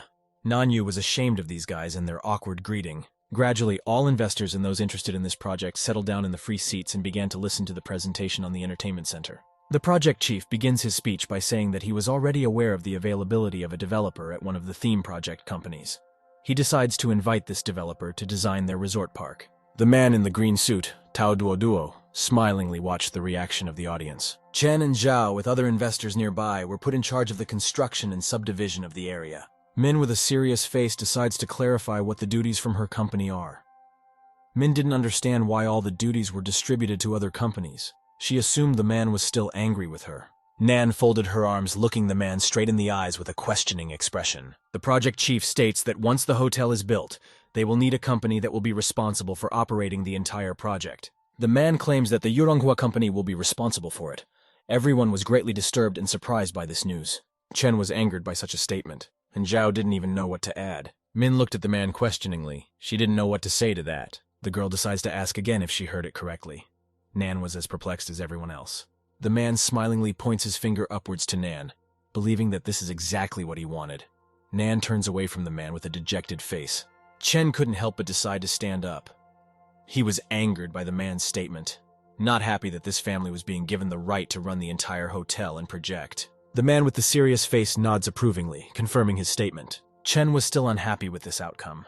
He glared angrily at Yurongwa's company, assuming that those were already familiar with the head. The meeting was coming to an end. All present slowly began to leave the room, continuing to discuss what they had heard. Many investors walking down the corridor continued to express their dissatisfaction with the choice of the head. One of the men suggests that the girl had time to do something for the chapter. Another man supported the conversation with mockery and suggested that the girl might have slept with him. There was still the boss and Nan in the conference room. The guy decides to clarify whether the boss did it for him. The man laughingly takes Nan by the shoulder. He adds that since they are friends, they are obliged to help each other. Nan, with a serious face, says that one encounter in the Middle East does not make them friends. The man was not offended in the slightest. Taking his head in his hands, he asked him to stop being insensitive, Nanya. After all, he was only making an investment in the future. Nan, with a serious face, asks to speak to his boss first. Without finishing the chapter, Nan turns around, waving in his wake. He asks next time not to do something stupid to his acquaintance. A crowd had gathered in the lobby, looking on over some sort of altercation between several people. Somewhere in the distance, Nan hears a word, goat. He roughly knew who it was, deciding to rush over and help. In the hallway, Meng has the fat man by the collar. She asks the man to repeat his words to her face. Min, meanwhile, tries to pull her friend away from the man. Nan, with a serious face, approaches the girls asking what is going on here. Meng, through gritted teeth, tries to explain that the fat man allows himself to say a lot of things about them. The man angrily tries to claim that the girl doesn't know who he is. The man angrily tries to claim that the girl does not know who he is. The man with a nasty smile realizes why she's so furious. He adds that he does not retract his words. After all, he believes that this is the only way to get the girl's project. Nan, not wanting to continue listening to this, silently punches the man on the jaw, causing him to abruptly fly off to the side. The man falls to the floor with a clatter.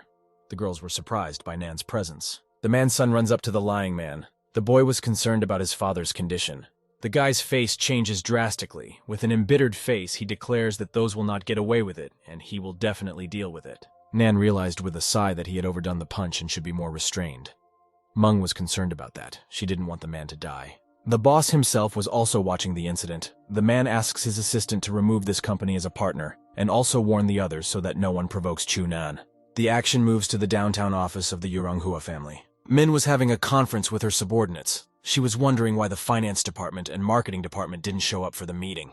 Min stands up and states that all departments have been notified of the meeting time, so she decides to go to their offices and find out the reason for the absence. At this point, a huge man in a suit and another in glasses walk into the conference room. They declare that there is no need for that, for they are already here. Min was puzzled. She clarifies who the two are. The thug states that they were moved out of the headquarters on the vice president's orders. He added with a sneer that he suspected the girl's ignorance, for she was only concerned with dating men and was not interested in such trifles. Cautiously, the girls looked at the new employees. The man with glasses introduces himself as the new marketing manager Dong Hao Ming, and also introduces the newly appointed finance manager Yuan Huizhang. Min was outraged by this transfer of staff. She adds that the contract also stipulated transfers of managerial positions. She also did not understand why she had not received the transfer documents. Sitting down next to the rest of the staff, Yuan states that this is Vice President Tsai's decision, and that this transfer is temporary, so it does not require documentary approval. Gromila also adds that Chairman Qi and Chen were on vacation, and therefore Kai Ming is currently in charge of the company. Min was stunned by this. She assumed that her father wanted to be deposed while he was on vacation. The thug accompanied by Hao were discussing the meeting. They thought that the meeting was pathetic, and the business idea was nothing at all. Walking past Nan nonchalantly hits Yuan with his shoulder, causing the man's wig to peel off slightly. Yuan takes hold of his shoulder and angrily yells at Nan Yu for not watching where he's going. The boy turns his head nonchalantly. The guy adds with a sneer that he wasn't paying attention, because the man had applied his wig crookedly. Yuan covers his bald head in embarrassment. He tries to find out which department Nan is from. Nan, ignoring Yuan's words, continues walking towards the exit. The man keeps yelling for him to stop and answer his question. Hao, standing behind him, reminds him of his colleague's wig. Even more angry, Yuan asks Hao to kick the guy out of the company today. The man with glasses asks him to calm his own down and take his wig back. Hao also adds that this is Chu Nan, the deputy head of the Human Resources Department, and that he was appointed by Chairman Tsai himself. Yuan, still with an angry face, declares that he doesn't care much and will do anything to make the man a nobody. Holding onto his shoulder, Yuan didn't understand what Nan was made of, for his shoulder was still sore. Hao slowly tries to fix the wig on his colleague's head. Upon arriving at the hospital, the doctor declares that Yuan has a fracture. The man was stunned by this statement. Returning home, Nan couldn't be happy about how lucky he was to have a job, after all. It was much easier than serving in the Middle East. There was a couple standing in Nanya's way, the man yelling at the girl, clarifying what they should do. Nan slowly approaches the couple, offering his assistance. The man immediately greets Nan, stating that they have a problem. Through tears, the girl declares that Shui Luo is missing. Nan looks questioningly at the pair. He couldn't believe what he was hearing. 3 days ago, Su and her friend were walking down the alley in the evening. The girl interrogates Xiao Fong if she is sure they are walking correctly. After all, it has been a long time. The girl nervously apologizes to Zhui. She states that her aunt lives quite poor. That's why she lives so far away. Zhu assumes they took a wrong turn, and that's why they're taking so long to walk. Xiao points her finger at the abandoned house. She explains to her friend that they have finally arrived. Zhu finds all of this strange. She thinks that this house is completely uninhabited. At this moment, her friend slowly steps back. Zhu realizes that she is all alone, and she is alarmed and starts calling for her friend. A hand approaches from behind. The unknown man grabs the girl from behind and applies a handkerchief with some kind of substance. Shui asks her friend to help. Xiao, shaking slightly, stands aside. Zhu tries her best to break free while still calling for her friend. The man won't let go of the girl. Xiao pressed her hand to her face to keep from screaming, continues to shake to the side. After a while, Xiao is at her home. The girl's legs were still shaking after the recent events. At this moment, the door opens, causing Xiao to look at it tremblingly. They were girls. One of them couldn't be happy after a day of shopping. She walks into the room with numerous bags. The girls start discussing their purchases, which Xiao was not amused at all. She still couldn't get over the incident. The next day, everyone was surprised by Xiao Fan's new dress, for it was an expensive dress from a limited edition collection. The girl embarrassingly states that she didn't care about the price because she thought the dress was cute. The girls were approached by her friend. Xiao was a little nervous at the presence of the girl. The girl was concerned about Shui, because she has not returned to the dormitory, and she is not at her parents' house. Xiao states through a shiver that she has not seen the girl. The girl couldn't understand where her roommate had gone, since she wasn't even picking up the phone. Xiao looked at her silently. She had nothing to say. This is the end of the girl's story. Nan suggests calling the police, but the police were already investigating. The girl lowers her head, suggesting that something terrible has happened to Xue, and the police are unlikely to help them with it. At this time, Zhu was lying on the bed, completely tied up. She tried to scream through the gag, asking for help. Stepping aside, Nan decides to make a phone call. On the phone, he asks the man to find the girl he wants. The man on the phone states that he will have no trouble finding the girl in China. Nan, with a serious face, adds that he sent a name and a picture. He hopes that he will be able to find the girl. At this time, somewhere in the center of the city, a man at the head of a small gang asks his friend what happened to him and why he is so gloomy. The guy was confused, because the girl he liked had disappeared. Encouraged, the guy decides to offer his friend Hu to use his connections and help him find the girl. Hu, with a serious face, clarifies what this girl's name is and what she looks like. The whole gang gathers around the guy, trying to get a good look at the girl on his phone. The guy calls her name Shui, noting how cute she is. Hu picks up on the guy's taste. He adds that he'll try to find her. Finishing up the evening, the guy happily walks off to the side. He thanks Hu for trying to find his girlfriend. A gang of guys stare silently in the wake. Hu notices that one of his boys might know something. He turns to the man. Off the top of his head, he assumes he's seen this girl before, but she was at the other brother's house. Hu decides to question the guy since he didn't want to believe it. The man suggests not to get involved in all this because the other brother was really crazy. The man stares confusedly into the distance. Music was playing in his head. The man apologizes to Shu for being distracted, as he had urgent business to attend to.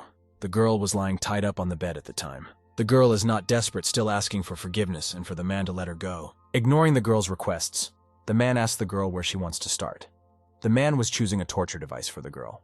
Apologizing again, he slowly approached the bed.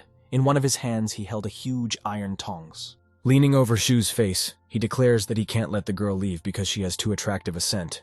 The girl shakes fearfully. The man, continuing talking about the odors of people, abruptly makes a cut on the girl's arm.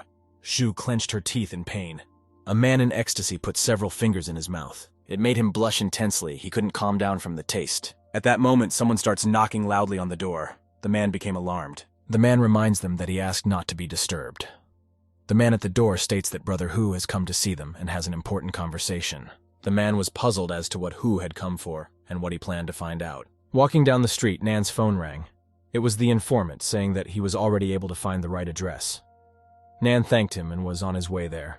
At that moment, a blow from a wooden stick lands on Brother Hu's head, giving the guy a section. All the male subordinates were stunned. Hu is struggling to get to his feet. The other brother, through tears, declares that he is disappointed in Hu because he was able to believe some nonsense about him. Hu, with a bloody face, angrily looks at the other brother. He adds that if anyone finds out about this, he won't be able to get away with it. The man sits down next to Hu with his hand on the boy's back. He doesn't think he needs to worry about him. Abruptly, the second brother takes Hu by the neck and adds that the latter should not say stupid things about him. The man returns to the torture room with a smile. He couldn't be happy that he had a victim. Opening the door, the man yells out that he had finally returned. Zhu had already managed to untie herself. She was amazed that the man was able to return so quickly. The man was surprised that she managed to untie herself. Zhu, still afraid of the man, was shaking. The second brother, through a serious face, asks if the girl wishes to run away from him. A few of Hu's subordinates helped to leave the second brother's establishment. Everyone was concerned about Brother Hu's condition. The man offers to take Brother Hu to the hospital, as his head was still bleeding. The man also asks the guards not to let anyone into the second brother's chambers. One of the muscular guards assumes that no one will poke around the second brother, since even Brother Hu got one. The man recalls a fight in which the champion wanted to defeat his other brother. The man ended up paralyzed. The second guard decides to keep the conversation going by stating that this is why the second brother is their boss. At this time, Nan is on the roof of a neighboring building. He was pondering how he could get into the establishment. In the torture room, Shu is slapped in the face, causing her to bleed. The second brother sits on top of the girl and takes the girl's hands. Shu still tries to break free, screaming for help. The girl manages to break free with one hand, from which she decides to slap the man back. The second brother was very surprised by this disrespect. But in his face, the man was overjoyed. It turned him on even more. The girl didn't even know what she should do next. Nan at this time comes to the conclusion that he will only have to break through. But Nan realizes that he can't go into the establishment without covering his face, because everyone there might remember his identity. The two guards continue to chat about various topics and patrol the door. At this time, an unidentified man with a t-shirt tied on his head approaches the entrance. One of the guards turns his attention to the unknown man. He is wary of such a thing. A guard notices a strange, odd-looking man standing in the shadows nearby.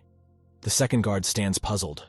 It was not clear to the men what the guy had on his head, for the sleeves of his t-shirt hung down as if they were some kind of ears. The guards assume it's the pervert the auntie nearby was talking about. The guards tell Nan to scram as they are not interested in his muscular body.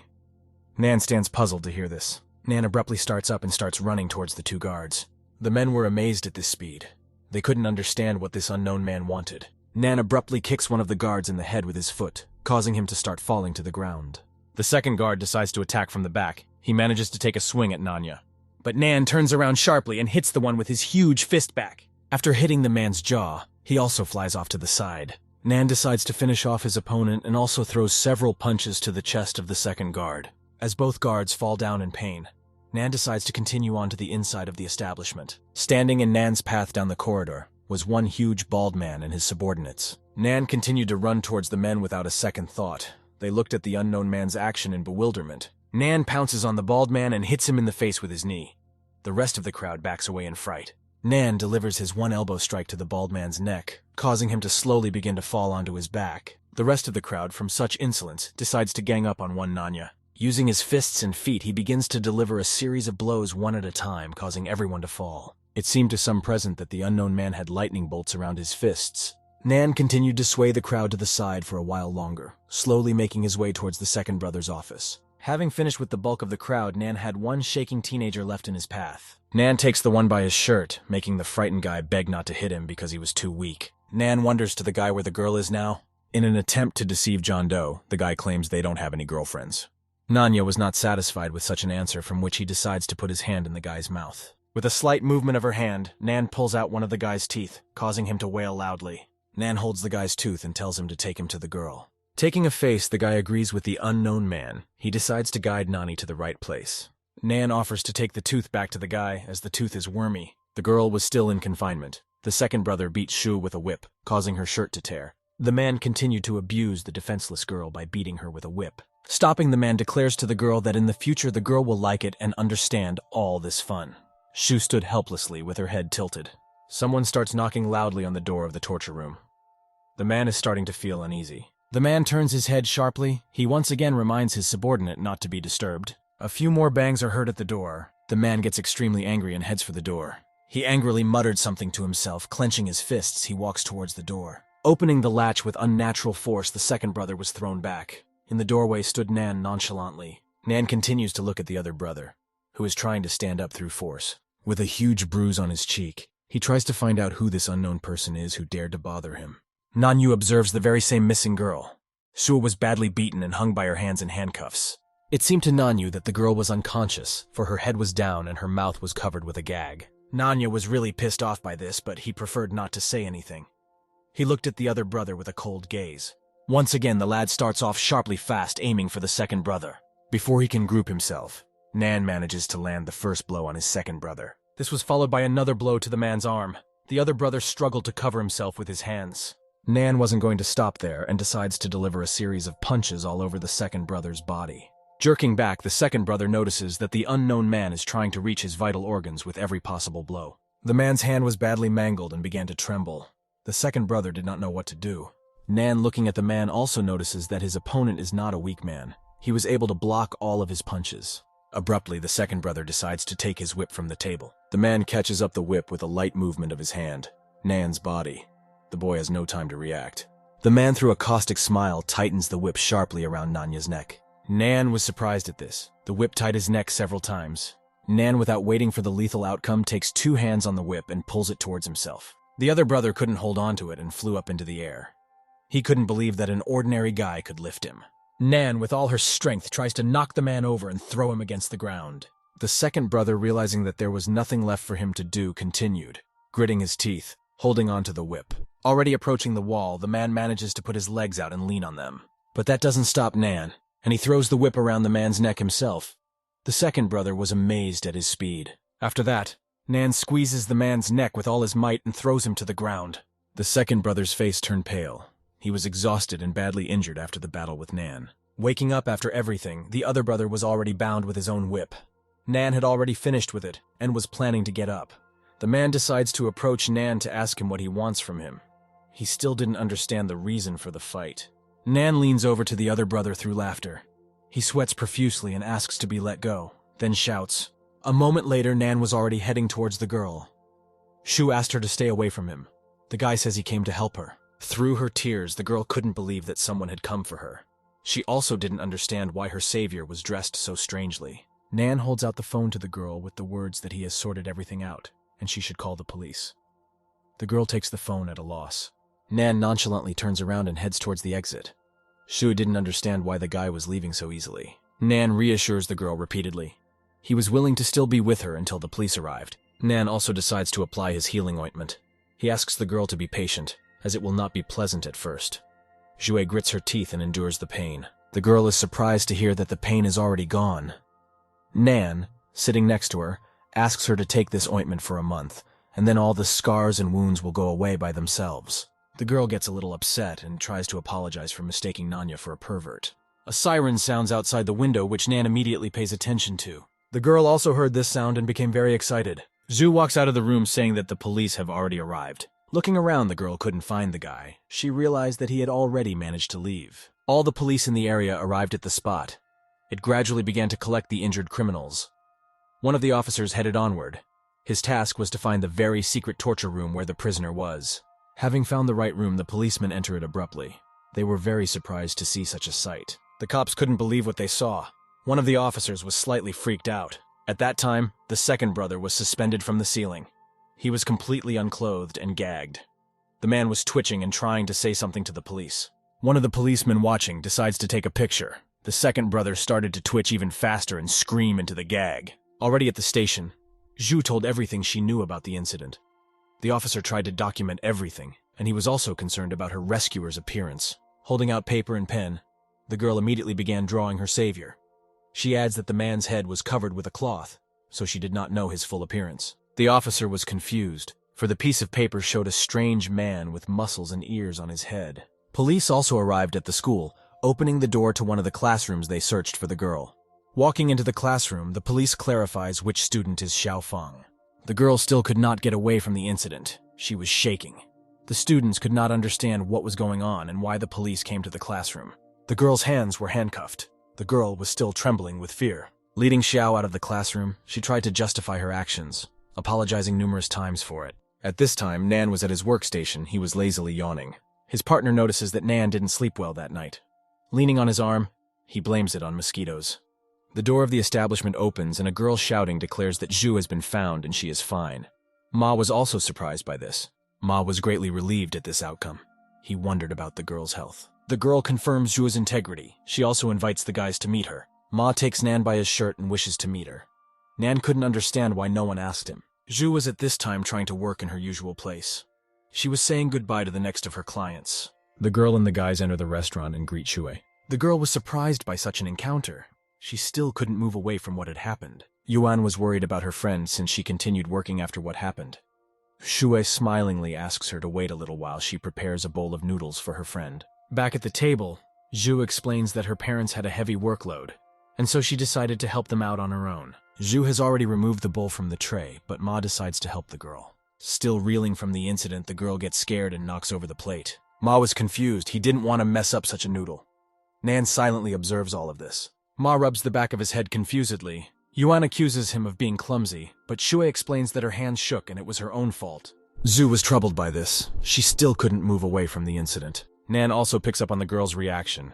He realizes that now Shui will be left with a trauma after the incident. In the afternoon, Nan headed as he always did to the office. At the entrance, one of the workers grazes Nan's shoulder. The man resents that an ordinary worker doesn't know that the chairman is about to walk. Nan nonchalantly looked at the man. At the same moment, the very same chairman comes out of the office. All the employees greet the man and bow. Nan can't stand it and hits the worker on the head. The chairman notices it but doesn't react. The man is outraged because he didn't understand why he hit him. Nan folds his arms and looks away. Nan points his finger at the employee. He adds that it was in response to his disrespect. The man, spitting, kept saying that the young chairman was a very important person and the bright future of this company. Nan folded his arms and said that there was plenty of room at the main entrance and nothing would happen to him. The chairman knew Chunan. He was infuriated by his attitude towards other people. The man also did not understand what exactly Kai-Ming found in him. Coming closer, the chairman turns to Nan. He was angered by the guy's attitude towards the other employees. The employee asked not to waste time on him. Nan, unwilling to continue, added that he did not observe any staff here, but only one sycophantic dog with no eyes. Nan turns around and heads for the office entrance. He says goodbye to the chairman. The chairman, unwilling to tolerate such insolence, calls the security guard and demands to take him away. One of the guards sharply pats Nan. The boy pretends to be confused and doesn't know what to do. The chairman points out the assault and disrespectful attitude towards himself and the employee. Nan makes a face that he cares. The chairman adds that henceforth, Nan loses his powers and is now dismissed. Nan's face quickly changed to an indifferent one, because he didn't want to continue working here, as he felt that the job was too much of a hassle. At this point, another employee runs out. He, panicking, immediately turns to the chairman. The guy falls at his boss's feet. He asks him not to fire him because the guy was framed. The chairman is still furious.